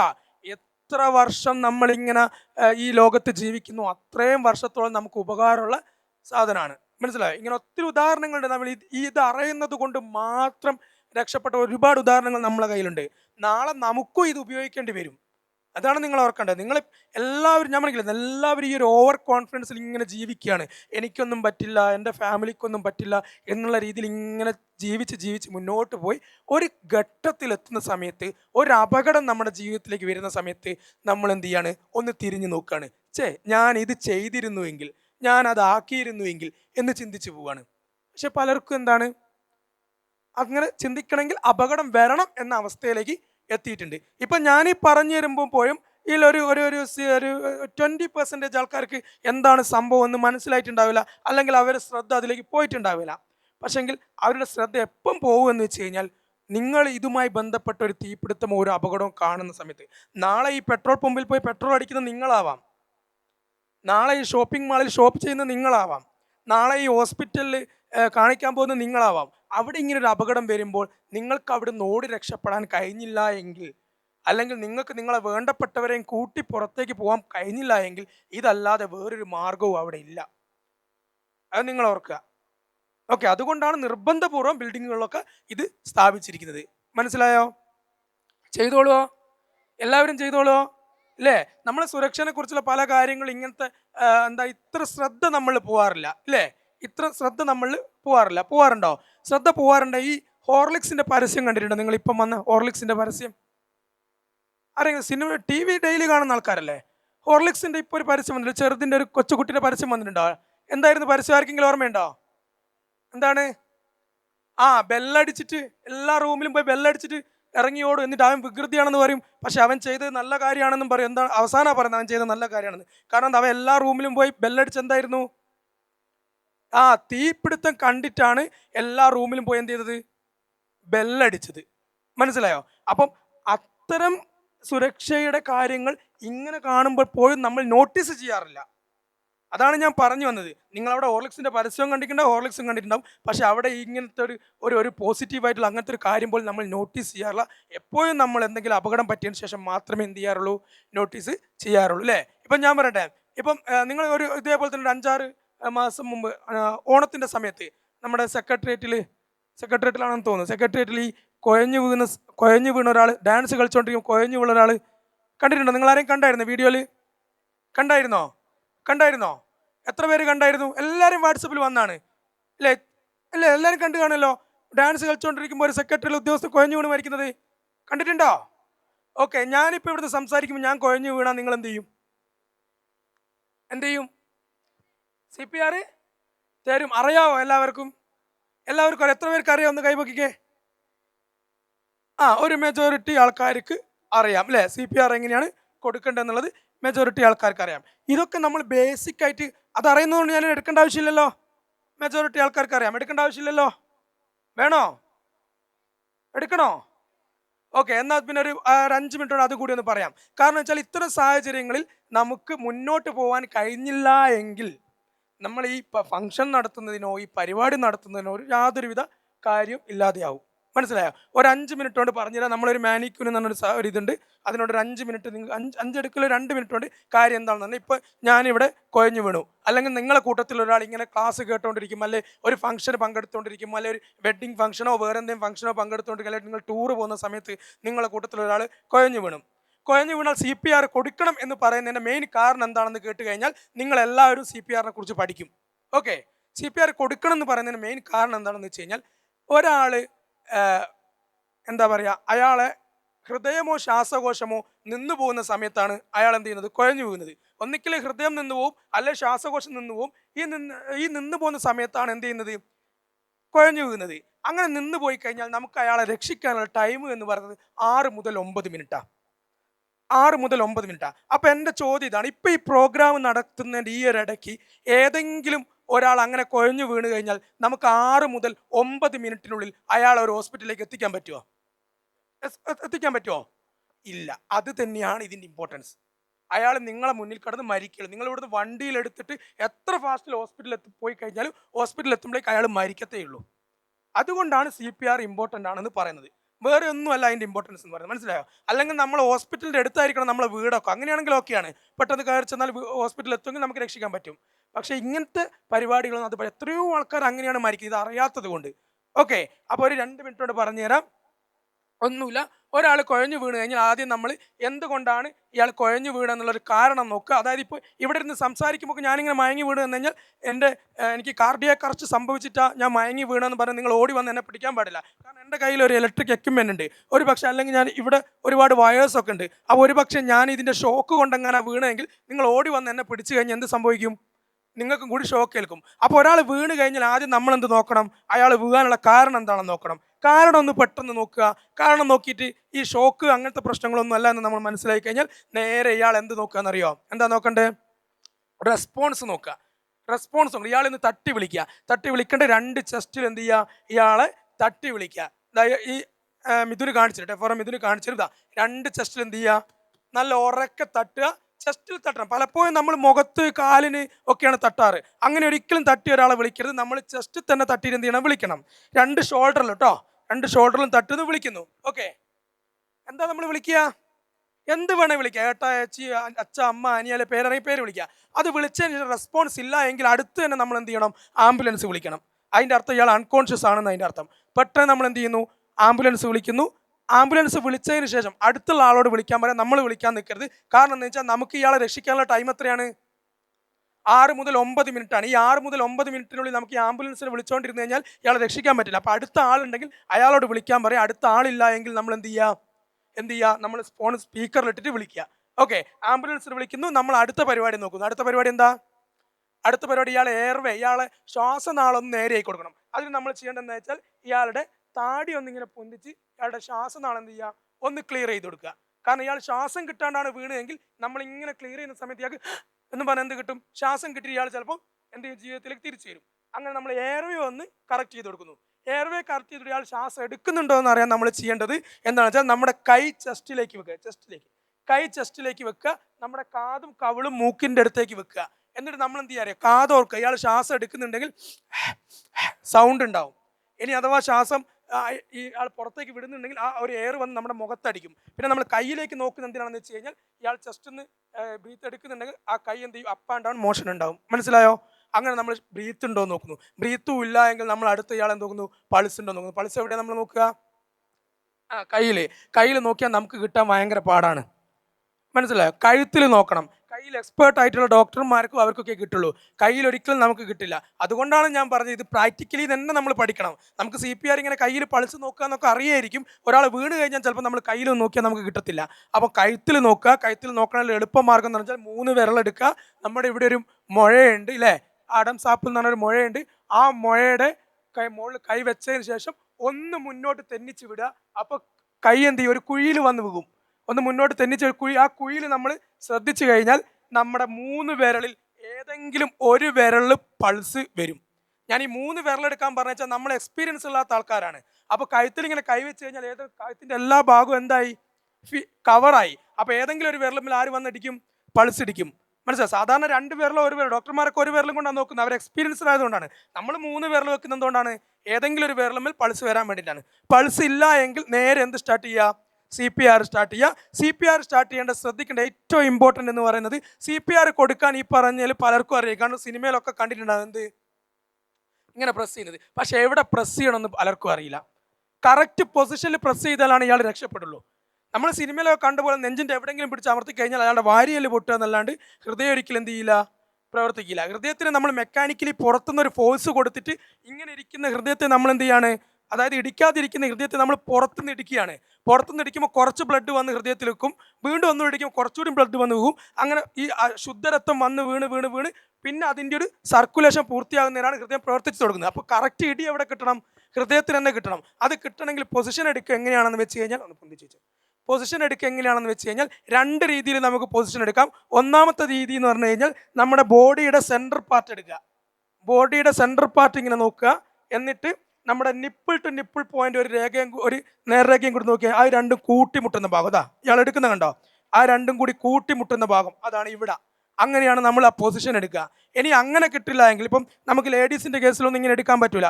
അടുത്ത ഓപ്ഷൻ എന്ന് പറയുന്നത് ഇതാ, ഇവിടെ ഒരു എന്തുണ്ട്, ഒരു സൈഫോയിഡ് പ്രോസസ്സിൻ്റെ അടുത്തൊരു കുഴിയുണ്ട്. അതെല്ലാവർക്കും ഉണ്ട്. നമ്മുടെ നെഞ്ചും കൂടി കഴിയും വയറ് തുടങ്ങുന്ന ഒരു കുഴിയുണ്ട്. ആ കുഴിയിൽ നിന്ന് 2 വിരൽ മുകളിലോട്ട് എടുത്തു കഴിഞ്ഞാൽ അത് എത്തുന്ന പൊസിഷൻ കണ്ടോ, സെയിം.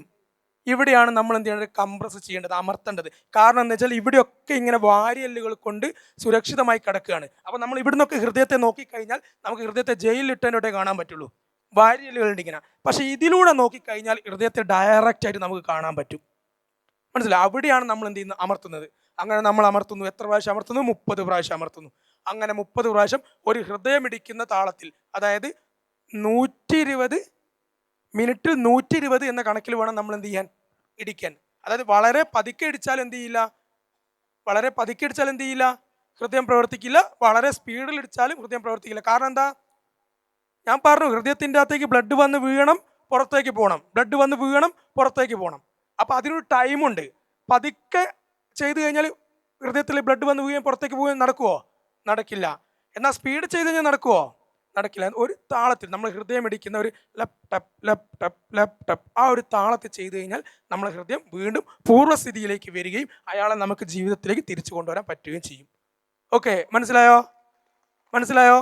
ഓക്കെ, ഇതൊക്കെ ഞാൻ പറയുന്നത് ഒരിക്കൽ കൂടി ഞാൻ തറപ്പിച്ച് പറയുകയാണ്. ഇത് ഇന്നില്ലെങ്കിൽ നാളെ നിങ്ങളുടെ ജീവിതത്തിലേക്ക് ഇത് 100% വന്നിരിക്കും. ഓക്കെ, 100% ഇത് നിങ്ങളുടെ ജീവിതത്തിലേക്ക് വന്നിരിക്കും. അപ്പോൾ ഞാനിപ്പോൾ വളരെ ഫാസ്റ്റായിട്ട് പറഞ്ഞു പോയി. നിങ്ങൾക്ക് ഇതിൻ്റെ അപ്ഡേഷനൊക്കെ നോക്കണം. യൂട്യൂബിൽ അതിലൊക്കെ അടിച്ച് നോക്കി നിങ്ങൾ നോക്കണമെന്നാണ് ഞാൻ പറയുന്നത്. കാരണം നമ്മുടെ ജീവിതത്തിലേക്ക് അത് കടന്നു വന്നിട്ട് നമ്മൾ അതിനെക്കുറിച്ച് ചിന്തിച്ചിട്ടൊരു കാര്യമില്ല. മനസ്സിലാവും? അതിന് മുമ്പേ നമ്മൾ ഇത്തരം നുറുങ്ങ് വിദ്യകളൊക്കെ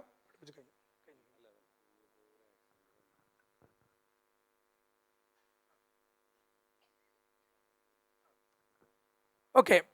അപ്പം ആൾ ചോദിച്ചൊരു ചോദ്യമാണ്, ഇപ്പോൾ ഒരു ആക്സിഡൻറ്റ് പറ്റുന്ന സമയത്ത് ആംബുലൻസ് വരാനുള്ള ടൈമില്ല, അപ്പം നമുക്ക് നമ്മുടെ സ്വന്തം വണ്ടിയിൽ കയറ്റിക്കൊണ്ടുപോകാൻ പറ്റുമോ ഇല്ലയോ എന്നുള്ളതാണ്. ഓക്കെ. പലപ്പോഴും ആക്സിഡൻറ്റ് സിറ്റുവേഷനിൽ നമ്മൾ സ്വന്തം വണ്ടി തന്നെയാണ് കൊണ്ടുപോകാറ്. പക്ഷേ ആ കൊണ്ടുപോകുന്ന സമയത്ത് നമ്മൾ ശ്രദ്ധിക്കേണ്ട കുറച്ച് കാര്യങ്ങളുണ്ട്. സ്വാഭാവികമായിട്ട് ഒരു ആക്സിഡൻറ്റ് പറ്റിക്കഴിഞ്ഞാൽ നമ്മൾ എന്താ ചെയ്യുക? വേഗം ഓടി വരുന്നു, കാറോ അല്ലെ ബസ്സോ എന്താ വെച്ചാൽ വണ്ടി വെട്ടിപ്പൊളിക്കുന്നു. അതിൻ്റെ അകത്ത് ഇയാൾ എന്ത് ചെയ്യുന്നു? ചുരുട്ടിക്കൂട്ടി ഇങ്ങ് എടുക്കുന്നു, നേരെ നമ്മളെ വണ്ടിയിലേക്ക് കൊണ്ടുപോയി തട്ടുന്നു, നേരെ ഹോസ്പിറ്റലിൽ കൊണ്ടുപോകുന്നു, അവിടെ എത്തിക്കുന്നു. അവിടെ എത്തിക്കുമ്പോഴേക്ക് ഇയാളെ ജീവൻ രക്ഷപ്പെടും, പക്ഷേ ഇയാളെ ജീവിതകാലം മുഴുവൻ ഒരു ജീവച്ഛവമായിരിക്കും. കാരണം എന്താ? ഇയാളുടെ നട്ടെല്ലിന് ഒരു പക്ഷേ പരിക്ക് പറ്റിയിട്ടുണ്ടാവും. മനസ്സിലായോ? നട്ടെല്ലിന് പരിക്ക് പറ്റിയ ഒരു വ്യക്തിയെ നമ്മൾ ചുരുട്ടിയോ അല്ലെങ്കിൽ നമ്മൾ കൈകൊണ്ട് ഇങ്ങനെ എടുത്തൊക്കെ വേറൊരു വണ്ടീൻ്റെ അകത്തേക്ക് ഷിഫ്റ്റ് ചെയ്ത് കൊണ്ടുപോവുകയാണെങ്കിൽ അയാളെ നമ്മൾ രക്ഷിച്ചിട്ടും വലിയ കാര്യമൊന്നുമില്ല. അയാളെ ജീവിതകാലം മൊത്തം ഒരു പക്ഷേ ജീവച്ഛവമായി ഇരിക്കേണ്ടി വരും. അപ്പോൾ നമ്മൾ എന്ത് ചെയ്യണം? അയാളെ വളരെ സ്ട്രെയിറ്റ് ആയിട്ട് അയാളെ നട്ടെല്ല് അനങ്ങാതെ, നമുക്കിപ്പോൾ സ്ട്രക്ചറും കാര്യങ്ങളൊന്നും ഇല്ല, ഒന്നും കിട്ടില്ലല്ലോ, നമുക്ക് എന്ത് ചെയ്യാം? ഒരു പലക എടുത്തിട്ട്, ഒരു പലക എവിടെ നിങ്ങൾ സംഘടിപ്പിക്കുക, അല്ലാണ്ട് നിങ്ങൾ പെട്ടെന്ന് ആളെ രക്ഷിച്ചിട്ടൊരു കാര്യമില്ല. നമ്മൾ ഒരാളെ രക്ഷിക്കുന്ന എന്തിനാണ്? അയാളെ ജീവിതത്തിലേക്ക് തിരിച്ചു വരണം എന്ന് വിചാരിച്ചിട്ടാണ്. ജീവിതത്തിൽ തിരിച്ചു വരാത്ത രീതിയിൽ ഒരാളെ രക്ഷിച്ചിട്ട് കാര്യമില്ലല്ലോ. അപ്പം നമ്മളൊരു പലകയോ എന്തെങ്കിലുമൊക്കെ കിട്ടുവാണെങ്കിൽ, അല്ലെങ്കിൽ ഒരു 4-5 ആളൊക്കെ ഒരുമിച്ച് കൂടിയിട്ട് എന്ത് ചെയ്യുക? ഇയാളുടെ നട്ടലിന് ഷെയ്ക്കൊന്നും പറ്റാത്ത രീതിയിൽ നമ്മളെ വണ്ടിയിലേക്ക് എന്ത് ചെയ്യുക? കയറ്റിക്കിടത്തുക. എന്നിട്ട് എന്ത് ചെയ്യുക? കൊണ്ടുപോവുക. ഇനി ഇൻ കേസ് ഇയാൾക്ക് ജീവൻ പോകുന്ന അപകടമൊന്നും ഇല്ല എങ്കിൽ നിങ്ങൾ ടൈം എടുത്ത് ഇയാളെ രക്ഷിക്കുക.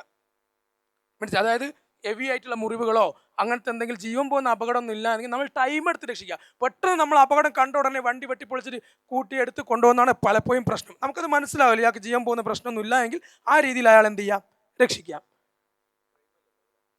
ഇല്ലല്ല, കൊണ്ടുപോകുന്ന ക്രൈമൊന്നുമല്ല. കാരണം ഗോൾഡൻ ടൈം എന്ന് പറഞ്ഞ ടൈമുണ്ട്. ആ ടൈമിനുള്ളിൽ നമ്മൾ രക്ഷിക്കണമെന്നാണ് പറയുന്നത്. മനസ്സിലായോ? രക്ഷിക്കണമെന്നാ പറയുന്നത്. അതിന് നമ്മുടെ എന്താ പറയുക, ഒരു റൂളുണ്ട്. ഗുഡ് സമരിറ്റൻസ് ലോ എന്ന് പറയുന്ന ലോ ഉണ്ട്. ഗുഡ് സമരിറ്റൻസ് ലോ എന്ന് പറയുന്ന ലോയിൽ പറയുന്നത് എന്താണെന്ന് വെച്ച് കഴിഞ്ഞാൽ, നമ്മൾ ഒരാളെ ജീവൻ രക്ഷിച്ച് ഹോസ്പിറ്റലിൽ എത്തിയതിൻ്റെ പേരിൽ നമ്മളെ ഒരിക്കലും എന്ത് ചെയ്യാൻ പാടില്ല? നമ്മൾ ഒരിക്കലും അതിൻ്റെ പുറകെ മെനക്കെടാൻ പാടില്ല. അതുകൊണ്ട് നമുക്ക് എന്ത് ചെയ്യാം? നിങ്ങൾ ഒരാളെ ജീവൻ രക്ഷിച്ച് നിങ്ങളൊരു ഹോസ്പിറ്റലിൽ കൊണ്ടുകഴിഞ്ഞാൽ ഗുഡ് സമരിറ്റൻ ലോയിൽ ഒന്നാമത് പറയുന്നത്, നിങ്ങളുടെ പേരോ അഡ്രസ്സോ നിങ്ങൾ അവിടെ കൊടുക്കേണ്ട യാതൊരുവിധ ആവശ്യമില്ല. മനസ്സിലായോ? നിങ്ങൾ ഒരാളെ ജീവൻ രക്ഷിച്ച് റോഡിൽ വന്ന് എടുത്ത് ഹോസ്പിറ്റലിൽ എത്തിച്ചു കഴിഞ്ഞാൽ നിങ്ങളുടെ പേരോ അഡ്രസ്സോ ഒന്നും അവിടെ കൊടുക്കേണ്ട ആവശ്യമില്ല. ഇനി നിങ്ങൾ കൊടുക്കണമെങ്കിൽ കൊടുക്കാം, കൊടുത്തു പോകരുത് എന്നല്ല പറയുന്നത്. നിങ്ങൾ കൊടുക്കാൻ താല്പര്യം ഉണ്ടെങ്കിൽ എന്ത് ചെയ്യാം? നിങ്ങൾക്ക് കൊടുക്കാം. പക്ഷേ നിങ്ങൾ തന്നെ അപകടം പറ്റിച്ച് നിങ്ങൾ തന്നെ അവിടെ കൊണ്ടുപോയിട്ട് ഞാൻ എൻ്റെ പേരും അഡ്രസ്സും തരൂല എന്ന് പറഞ്ഞു കഴിഞ്ഞാൽ ബാക്കി ആര് കണ്ടുപിടിച്ചോളും? പോലീസ് കണ്ടുപിടിച്ചോളും. ഓക്കെ.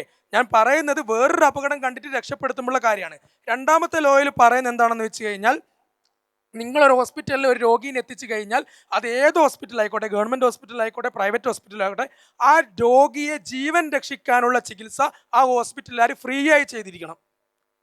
ജീവൻ രക്ഷിക്കാനുള്ള ചികിത്സ.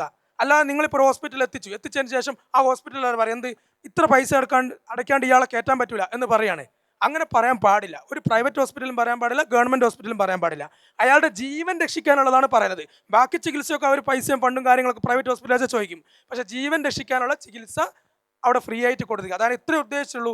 നിങ്ങൾ ഒരു റോഡ് മേൽ ഒരാൾ വീണ് കിടക്കുന്നത് കണ്ട് അയാൾ ഹോസ്പിറ്റലൈസ് ചെയ്ത് കഴിഞ്ഞ് അവിടെ നിങ്ങളോട് പൈസ അടയ്ക്കണം എന്ന് പറഞ്ഞാൽ നിങ്ങൾ ഒരു പൈസയും അടയ്ക്കേണ്ട ആവശ്യമില്ല. നിയമപ്രകാരം തന്നെയുള്ള കാര്യമാണ്. മനസ്സിലായോ?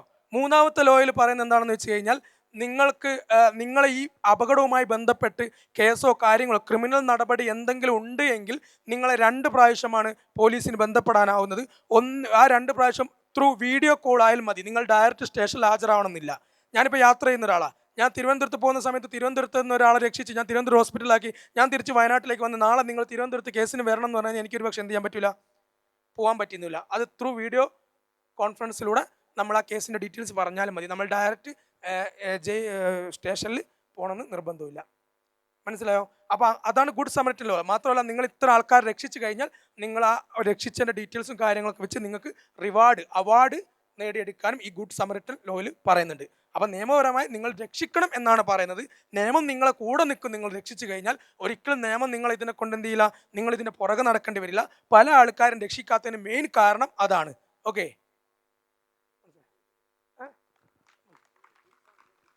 Good Samaritan law. Good Samaritan law. Okay, അപ്പം ഇത്രയും കാര്യങ്ങൾ, വളരെ കുറച്ച് കാര്യങ്ങളെ നിങ്ങൾക്ക് പറഞ്ഞു തന്നിട്ടുള്ളൂ. ഒരു 2-3 മണിക്കൂർ കൊണ്ട് പറയേണ്ട കാര്യങ്ങളാണ് വളരെ 10-20 മിനിറ്റ് കൊണ്ട് പറഞ്ഞു തന്നിട്ടുള്ളത്. ഇത് നിങ്ങളോട് ഒരിക്കൽ കൂടി പറയുകയാണ്, നിങ്ങളുടെ ജീവിതത്തിലേക്ക് ആവശ്യമുള്ള സാധനമാണ്. ഒരിക്കലും നിങ്ങൾക്ക് ഇവിടെ ഈ എടുത്ത ഒരു 10-20 മിനിറ്റ് നിങ്ങൾക്ക് ഒരിക്കലും വേസ്റ്റ് ആവില്ല. ഇത് നിങ്ങൾ എപ്പോഴും നിങ്ങളുടെ ജീവിതത്തിൽ മുന്നോട്ട് പകർത്തുക. ഈ ഒരു വർഷം യാതൊരു അപകടവും ഇല്ലാതെ, ഞങ്ങളെപ്പോഴും വിശ്വസിക്കുന്നത് ഞങ്ങൾക്ക് പണി ഉണ്ടാവരുത് എന്നാണ്. പണി ഉണ്ടാവരുത് എന്ന് പ്രാർത്ഥിക്കുന്ന ഒരേ ഒരു ജീവനക്കാർ ഞങ്ങൾ മാത്രമായിരിക്കും. ഓക്കെ, പണി ഉണ്ടാവരുത് എന്നാണ് ഞങ്ങൾ പ്രാർത്ഥിക്കുന്നത്. കാരണം ഞങ്ങളുടെ പണി എന്ന് പറഞ്ഞു കഴിഞ്ഞാൽ എന്താണ്, നിങ്ങൾക്ക് എന്തെങ്കിലും അപകടം പറ്റി എന്നാണ് അതിൻ്റെ അർത്ഥം. അങ്ങനെ ആർക്കും അപകടം പറ്റാതിരിക്കട്ടെ. എല്ലാവരും സുരക്ഷയോടുകൂടി തന്നെ ഇത്തരം ചെറിയ ചെറിയ കാര്യങ്ങളൊക്കെ ശ്രദ്ധിച്ച് തന്നെ മുന്നോട്ട് പോവുക. നല്ല ഒരു 2026 ആശംസിച്ചുകൊണ്ട് ഞാൻ അവസാനിപ്പിക്കുന്നു. ഒരു മിനിറ്റ്. എൻ്റെ അഭിപ്രായത്തിലെ കൽപ്പറ്റ ഫയർ സ്റ്റേഷന് വേണ്ടി ദൈവം അനുഗ്രഹിച്ച ഒരു വ്യക്തിയാണ് അർജുൻ കെ കൃഷ്ണൻ സാർ. യാതൊരു സംശയമില്ല. ആണോ അല്ലേ? യെസ്, വരൂ.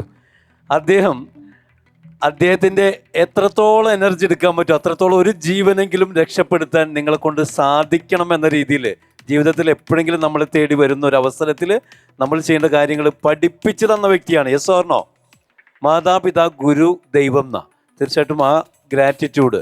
അതുപോലെ മിഥുൻ സാർ, അത് കാണിച്ചു തന്ന് മിഥുൻ സാറുമാണ്. അപ്പോൾ രണ്ടുപേർക്കും നല്ലൊരു തികഞ്ഞ ക്ലാപ്പ്, മനോഹരമായൊരു കൈയടി. Thank you sir, thank you so much. Thank you Mithun sir. Okay, അപ്പോൾ എന്തായാലും ഒരുപാട് കാര്യങ്ങൾ നമ്മൾ പഠിക്കുന്നു അല്ലേ?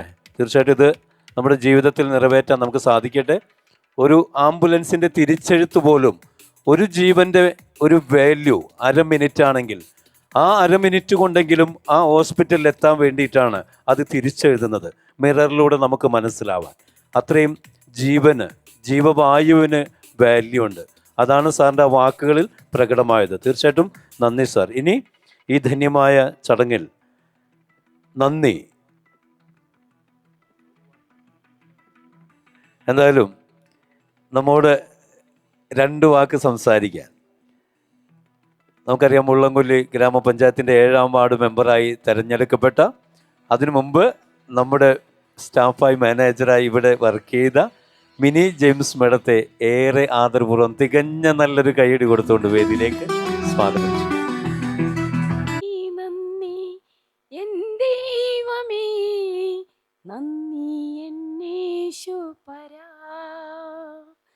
നന്ദി നന്ദി എൻ ദൈവമേ, നന്ദി എന്നേശുപരാ.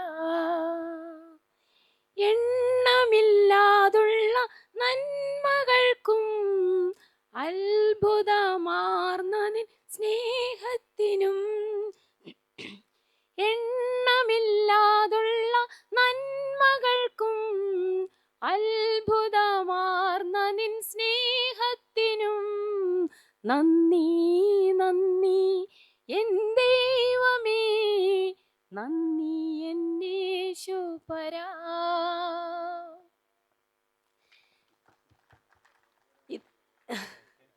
ഞാൻ ഇന്നിവിടെ ഈ വേദിയിൽ ഇവിടെ നിൽക്കുന്നതിന് ഏറ്റവും എന്നെ അനുഗ്രഹിച്ച് എൻ്റെ ദൈവത്തിനാണ് ഞാൻ ഏറ്റവും നന്ദി പറയേണ്ടത്. എൻ്റെ മാതാപിതാക്കൾക്കും എൻ്റെ പ്രിയപ്പെട്ടവനായ എൻ്റെ പാതിക്കും ഞാൻ നന്ദി പറയുന്നുണ്ട്. എന്താണ് പറയേണ്ടതെന്നും എനിക്കറിയില്ല. അത്രമാത്രം സന്തോഷത്തോടു കൂടിയാണ് ഞാൻ ഇവിടെ നിൽക്കുന്നത്. എല്ലാത്തിനും എൻ്റെ കൂട്ടത്തിൽ എനിക്ക് ഒപ്പം ഉണ്ടായിരിക്കുന്ന ആളാണ് എൻ്റെ പാതി. പിന്നെ എന്താ പറയുക, ഇവിടെ ഈ ഞാൻ 2021 മുതൽ ഈ ജസ്പേഡിൻ്റെ കൂട്ടത്തിൽ ഉണ്ട്. അതിന് ശേഷം എന്നിട്ടുള്ള എല്ലാ കാര്യങ്ങളും ജസ്പേഡിന് വന്നിരിക്കുന്ന എല്ലാ മാറ്റങ്ങൾക്കും എനിക്ക് നേരിൽ കണ്ട് ബോധ്യപ്പെടുവാനുള്ള എല്ലാ സാഹചര്യങ്ങളും എനിക്കുണ്ടായിട്ടുണ്ട്. ഇന്ന് ജസ്പേഡിന് വേണ്ടിയിട്ട് ഇതിൽ പ്രവർത്തിക്കുന്ന എല്ലാവർക്കും നല്ല ഭാവങ്ങൾ നേർന്നിരുന്നു. ജസ്പേഡിൻ്റെ വളർച്ചയിൽ ഞാൻ അഭിമാനം കൊള്ളുന്നു. എല്ലാവിധ ആശംസകളും ഞാൻ അർപ്പിക്കുന്നു ജസ്പേഡിന് വേണ്ടിയിട്ട്. 2026 എല്ലാ നന്മകളും അവർക്കുണ്ടായിരിക്കട്ടെ. കൂട്ടത്തിൽ എനിക്ക് വേണ്ടിയിട്ടും എല്ലാവരും പ്രാർത്ഥിക്കുക. ഒരു കാര്യമുണ്ട്, അത് ജസ്പേഡ് പഠിപ്പിച്ചാണെന്ന് സംശയമുണ്ട്. പ്രതിസന്ധികളെ അവസരങ്ങളാക്കി മാറ്റാം. സാധാരണ തൊണ്ടക്കൊരു കുച്ചു വന്നാൽ സോറി കേട്ടോ തൊണ്ട പിടിച്ചു എന്നാ പറയാം. പക്ഷെ അത് ശരിയാക്കിയിട്ട് പാട്ട് മുഴുവൻ തീർത്തിയിട്ടാ മൂപ്പരോടൊന്ന് പോവാണ്. നല്ലൊരു ക്ലാപ്പ് കൊടുത്തൂടെ? അപ്പോൾ നന്ദി, എന്തായാലും വളരെ നന്ദി. നമുക്ക് ഏറെ സന്തോഷമുണ്ട്. കാരണം ഒരുപാട് കാര്യങ്ങൾ നമുക്ക് പഠിക്കാൻ സാധിച്ചിട്ടുണ്ട്. എന്നെപ്പോലും ഈ 26 വർഷം കൊണ്ട് എന്നെപ്പോലും ഒരുപാട് മാറ്റങ്ങൾ എനിക്കും സമ്മാനിച്ചത് ഈ എം ഡിയും ചെയർമാനാണ്. Thank God.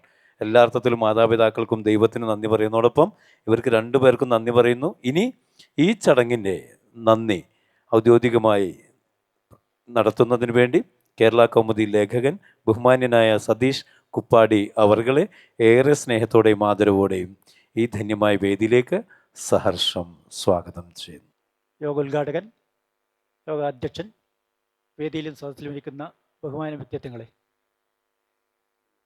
കേരള കൗമുദി സംസ്ഥാന വ്യാപകമായിട്ട് കുറേ ബോധവൽക്കരണ പരിപാടികൾ നടത്തുന്നുണ്ട്. അതിൻ്റെ കൂടി ഒരു ഭാഗമായിട്ടാണ് ഇന്ന് നമ്മുടെ ഈ പരിപാടി ഇവിടെ നടന്നത്. കേരള കൗമുദിയും ജസ്പേഡ് ഇൻ്റർനാഷണൽ ചേർന്നിട്ടാണ് ഇന്ന് പരിപാടി നടത്തിയതെന്ന് എല്ലാവർക്കും അറിയാം.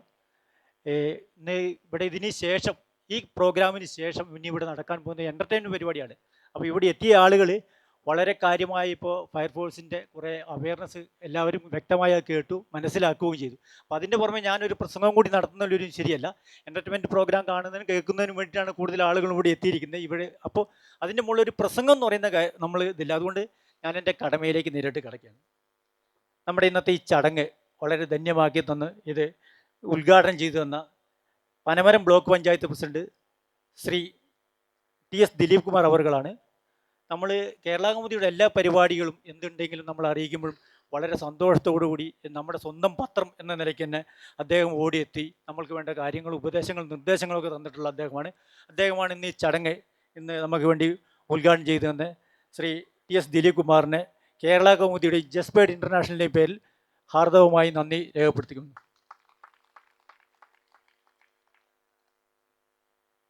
നമ്മുടെ ഈ ചടങ്ങിൻ്റെ മുഖ്യ സാന്നിധ്യം ജസ്പേഡ് ഇൻ്റർനാഷണലിൻ്റെ ഡോക്ടർ നിഷാദ് അബൂബക്കറാണ്. ജസ്പേഡ് ഇൻ്റർനാഷണലിൻ്റെ മാനേജിംഗ് ഡയറക്ടറാണ്. അപ്പോൾ നമ്മളിങ്ങനെ ഒരു ചടങ്ങിനെ പറ്റി നേരത്തെ ഇവിടെ ഒന്ന് സൂചിപ്പിച്ചത്, കഴിഞ്ഞ ദിവസം ഞാൻ ഇവിടെ വന്നിരുന്നു. പറഞ്ഞപ്പോൾ തന്നെ പറഞ്ഞു എന്ത് വേണമെങ്കിൽ നമുക്ക് ചെയ്യാം, നമുക്ക് കാര്യങ്ങൾ നന്നായി കൊണ്ടുപോകാം, കുറച്ച് ആളുകൾക്കെങ്കിലും ഒരു ബോധവൽക്കരണം. അതോടൊപ്പം തന്നെ ഈ ജസ്പേഡിൻ്റെ എന്താണ് എയിം എന്നുള്ളത് അതിൻ്റെ ചെയർമാൻ ഇവിടെ പറഞ്ഞു കഴിഞ്ഞിട്ടുണ്ട്. അപ്പോൾ ആ എയിമിന് എന്താണെന്നുള്ളതും കൂടി ജനങ്ങൾക്ക് മനസ്സിലാക്കിയിട്ടുണ്ട്. ഈ ഇതിൽ പ്രധാന ഒരു സംഭവം നമ്മൾ കാണുന്നതെന്ന് വെച്ചിട്ടുണ്ടെങ്കിൽ നമ്മൾക്ക് ധനസമ്പാദനമല്ല, നമ്മൾ മൾട്ടിപ്പിൾ സംഭവമല്ല ഉദ്ദേശിക്കുന്നത്. അതിനേക്കാട്ടിലുപരി ഞങ്ങൾ കണ്ടതെന്ന് വെച്ചിട്ടുണ്ടെങ്കിൽ 1000-1200 പേർക്ക് തൊഴിൽ കൊടുക്കാൻ കഴിഞ്ഞു എന്നതാണ് ഏറ്റവും വലിയൊരു കാര്യം. അങ്ങനെ ഒരു സംഭവമാണ് ഇവിടെ ഈ ജസ്പേഡ് ഇപ്പോൾ ചെയ്തിരിക്കുന്നത്. അപ്പോൾ അതിൻ്റെ ചെയർമാൻ നിഷാദ് അബൂബക്കറാണ്. അദ്ദേഹത്തെ കേരള കൗമുദിയുടെ പേരിൽ ഹാർദവമായി നന്ദി അറിയിക്കുകയാണ്. അദ്ദേഹത്തിൻ്റെ സഹോദരൻ നിസാർ അബൂബക്കർ ചെയർമാനാണ് കമ്പനിയുടെ. അദ്ദേഹത്തെയും കേരള കൗമുദിയുടെ പ്രത്യേകം നന്ദി അറിയിക്കുന്നു. പിന്നെ നമ്മുടെ ആദരവ് ഏറ്റുവാങ്ങിയ ആളുകൾ വളരെ മനോഹരമായ ക്ലാസ്സുകളൊക്കെ എടുത്തു. എല്ലാവർക്കും അറിയാം ഫയർഫോഴ്സ്. ഇപ്പോൾ ഫയർഫോഴ്സ് എന്താണെന്ന് എല്ലാവർക്കും വ്യക്തമായിട്ടുണ്ടാവും. അതിൻ്റെ ഈ ഫയർഫോഴ്സിൻ്റെ ആവശ്യകത പോലും എന്താണെന്നുള്ളത് എല്ലാവർക്കും വ്യക്തമായിട്ടുണ്ടാവും ഈ ക്ലാസ്സോടുകൂടി. നമ്മുടെ ഫയർഫോഴ്സ് ഓഫീസർ നമ്മളിങ്ങനെ ഒരു കാര്യം പറഞ്ഞപ്പോൾ തന്നെ വളരെ സന്തോഷത്തോടെ ഒരു ബോധവൽക്കരണ ക്ലാസ്സുകളില്ലേ, പ്രസംഗം നടത്താൻ കഴിയില്ല, നമ്മൾ ക്ലാസ് എടുക്കും, ക്ലാസ് എടുത്ത് ജനങ്ങളെ ബോധവൽക്കരിക്കുമെന്ന് പറഞ്ഞു. അപ്പോൾ അങ്ങനെ അത് പറഞ്ഞ ആ കടമ അവർ കൃത്യമായി നിർവഹിച്ചു. അതോടൊപ്പം തന്നെ കേരള കൗമുദി ആദരവ് ഏറ്റുവാങ്ങുകയും ചെയ്തു. നമ്മുടെ ജില്ലാ ഫയർ ഓഫീസർ രാജി ആണ്. അദ്ദേഹത്തെ കേരള കൗമുദിയുടെ ജസ്പേഡ് ഇൻ്റർനാഷണലിൻ്റെയും നന്ദി അറിയിക്കുന്നു. അതേപോലെ തന്നെ കൽപ്പറ്റ വളരെ മനോഹരമായ ക്ലാസ് എടുത്തു അർജുൻ, നിങ്ങളെല്ലാവരും ശ്രമിക്കുകയും ചെയ്തിട്ടുണ്ട്. കൽപ്പറ്റ സ്റ്റേഷൻ ഓഫീസർ അർജുൻ സാറിനെയും കേരള കൗമുദി ജസ്റ്റ് ഇൻ്റർനാഷണലിൻ്റെയും പേരിൽ പ്രത്യേകം നന്ദി അറിയിക്കുന്നു. അതേപോലെ Sultan Bathery station officer PK Sarath, അദ്ദേഹത്തെയും കേരള കൗമുദിയുടെയും അതുപോലെ ജസ്പേഡ് ഇൻ്റർനാഷണലിൻ്റെയും നന്ദി അറിയിക്കുകയാണ്. പിന്നെ ഇതിനേക്കാട്ടിൽ മാനന്തവാടി സ്റ്റേഷനിൽ നിതീഷ് കുമാർ ആയിരുന്നു എത്തേണ്ടിയിരുന്നത്. സാർ എത്തിയിട്ടില്ല. സാർ വേറെന്തോ പെട്ടെന്ന് അത്യാവശ്യമാണെന്ന് പറഞ്ഞു. എന്ന് വെച്ചിട്ടുണ്ടെങ്കിൽ ഇപ്പോൾ ചൂരൽമല ഇഷ്യൂ ഉണ്ടായ സമയത്ത് നീണ്ട 17 ദിവസം എനിക്ക് തോന്നുന്നു, ഞാൻ അവിടെ അന്നുണ്ടായിരുന്ന ആളാണ്. ഈ 17 ദിവസവും ആ ചൂരൽമല സംഭവത്തിൽ ഇൻവോൾവ് ആയ ഒരു ഓഫീസറായിരുന്നു നിതീഷ് കുമാർ സാറ്. അപ്പോൾ സാറാണ് എനിക്ക് കൂടുതൽ അന്ന് വാർത്തയും മറ്റു കാര്യങ്ങളൊക്കെ തന്ന് എന്നെ സഹായിച്ച ആളും കൂടിയാണ്. അപ്പോൾ ഞാനന്ന് കണ്ടതാണ് ഫയർഫോഴ്സിൻ്റെ ആ ഒരു ത്യാഗം എന്തായിരുന്നു എന്നത് വ്യക്തമായി അന്ന് അവിടുന്ന് കാണാൻ കഴിഞ്ഞാണ്. അപ്പോൾ അങ്ങേരാണ് എത്തേണ്ടിയിരുന്നത്. പക്ഷേ അങ്ങേർക്ക് എത്താൻ കഴിഞ്ഞില്ലെങ്കിലും അവിടുന്ന് അവിടെ പ്രതിനിധി എത്തിയിട്ടുണ്ട്. അവർക്കും പ്രത്യേക നന്ദി അറിയിക്കുകയാണ്. പിന്നെ നമ്മുടെ എക്സലൻസ് അവാർഡ് ഏറ്റുവാങ്ങിയ ഗ്ലോബൽ വെഞ്ചേഴ്സിൻ്റെ CEO സിജു KM അദ്ദേഹം വന്നിരുന്നു. അദ്ദേഹം നമ്മുടെ ആദരവ് ഏറ്റുവാങ്ങുകയും ചെയ്തു. പക്ഷേ അദ്ദേഹത്തിന് പെട്ടെന്ന് അത്യാവശ്യമായി പോകേണ്ടതുകൊണ്ട് അദ്ദേഹം തിരക്ക് പറഞ്ഞ് പോവുകയാണെന്ന് പറഞ്ഞു. അദ്ദേഹത്തെയും കേരള കൗമുദിയുടെയും ജസ്പേഡ് ഇൻ്റർനാഷണലിലെയും നന്ദി അറിയിക്കുകയാണ്. പിന്നെ ഏറ്റവും പ്രധാനം ഞങ്ങളുടെ unit chief, Kerala Kaumudi Kozhikode unit chief N. Rajeev സാറാണ് ഈ യോഗത്തിൻ്റെ അധ്യക്ഷ വഹിച്ച അലങ്കരിച്ച് സാറിനെ കേരള കൗമുദിയുടെയും അതേപോലെ കേരള കൗമുദി കുടുംബത്തിൻ്റെയും ജസ്പേഡ് ഇൻ്റർനാഷണലിൻ്റെയും നന്ദി പ്രത്യേകം അറിയിക്കുകയാണ്. ഈ യോഗത്തിന് സ്വാഗതം പറഞ്ഞത് ഞങ്ങളുടെ ബ്യൂറോ ചീഫ് ശ്രീ പ്രദീപ് മാനന്തവാടിയാണ്. അദ്ദേഹത്തെയും പ്രത്യേകം നന്ദി അറിയിക്കുന്നു. അതോടൊപ്പം തന്നെ വളരെ മനോഹരമായി ദൈവത്തിന് നന്ദി അർപ്പിച്ചുകൊണ്ട് ഇവിടെ ഒരു ഗാനം പോലും ആലപിച്ചു. അദ്ദേഹം ഇപ്പം ആലപിച്ച മുള്ളംകൊല്ലി പഞ്ചായത്തിൻ്റെ മെമ്പർ ശ്രീമതി മിനി ജെയിംസ് ആണ്. അവർക്ക് കേരള കൗമുദി ജസ്പേഡ് ഇൻ്റർനാഷണലിൻ്റെയും നന്ദി അറിയിക്കുന്നു. അതോടൊപ്പം തന്നെ ഏറ്റവും പ്രധാനമായിട്ട് പറയാനുള്ളത് നമ്മുടെ ഇവിടെ എത്തിയിരിക്കുന്ന ആളുകൾ, ഇതിൻ്റെ ഇപ്പോൾ തുടക്കത്തിൽ ഇതിൻ്റെ പറയുകയും ചെയ്തു, ചെയർമാൻ പറഞ്ഞു ഞങ്ങളുടെ ഷെയർ ഹോൾഡേഴ്സും അവരുടെ കുടുംബാംഗങ്ങളുമാണ് എത്തിയിരിക്കുന്നത്. അപ്പോൾ ഇവിടെ എത്തിച്ചേർന്ന എല്ലാവരെയും, അതേപോലെ തന്നെ ജസ്പേഡിൻ്റെ ജീവനക്കാർ, മറ്റ് അംഗങ്ങൾ, പിന്നെ കേരള കൗമുദിയുടെ ഞങ്ങളുടെ കോഴിക്കോട് യൂണിറ്റ് മാനേജർ വന്നിട്ട് അദ്ദേഹം, ബാക്കി ജീവനക്കാർ എല്ലാവരെയും പ്രത്യേകം നന്ദി അറിയിക്കുന്നു. അതോടൊപ്പം ഇനി ആരെങ്കിലും നന്ദി പറയാൻ വിട്ടുപോയിട്ടുണ്ടെങ്കിൽ അവർ ക്ഷമിക്കണം. എല്ലാവർക്കും പ്രത്യേകം നന്ദി അറിയിച്ചുകൊണ്ട് എൻ്റെ വാക്കുകൾ നിർത്തുന്നു. Thank you. നന്ദിക്ക് നന്ദി ബഹുമാന്യനായ സതീഷ് കുപ്പാലി അവർ. പ്രിയമുള്ളവരെ, ഇനി അധ്യക്ഷൻ്റെ അനുമതിയോടുകൂടി തന്നെ ഈ ധന്യമായ ചടങ്ങ് നമ്മൾ വൈൻഡപ്പ് ചെയ്തതായിട്ട് അറിയിക്കുന്നു. പങ്കെടുത്ത വിശിഷ്ട വ്യക്തിത്വങ്ങൾക്കും നിങ്ങൾ ഓരോരുത്തർക്കും ഒരിക്കൽ കൂടി സ്നേഹാർദ്രമായ നന്ദി. Thousands of thanks. Thank you all. Happy New Year.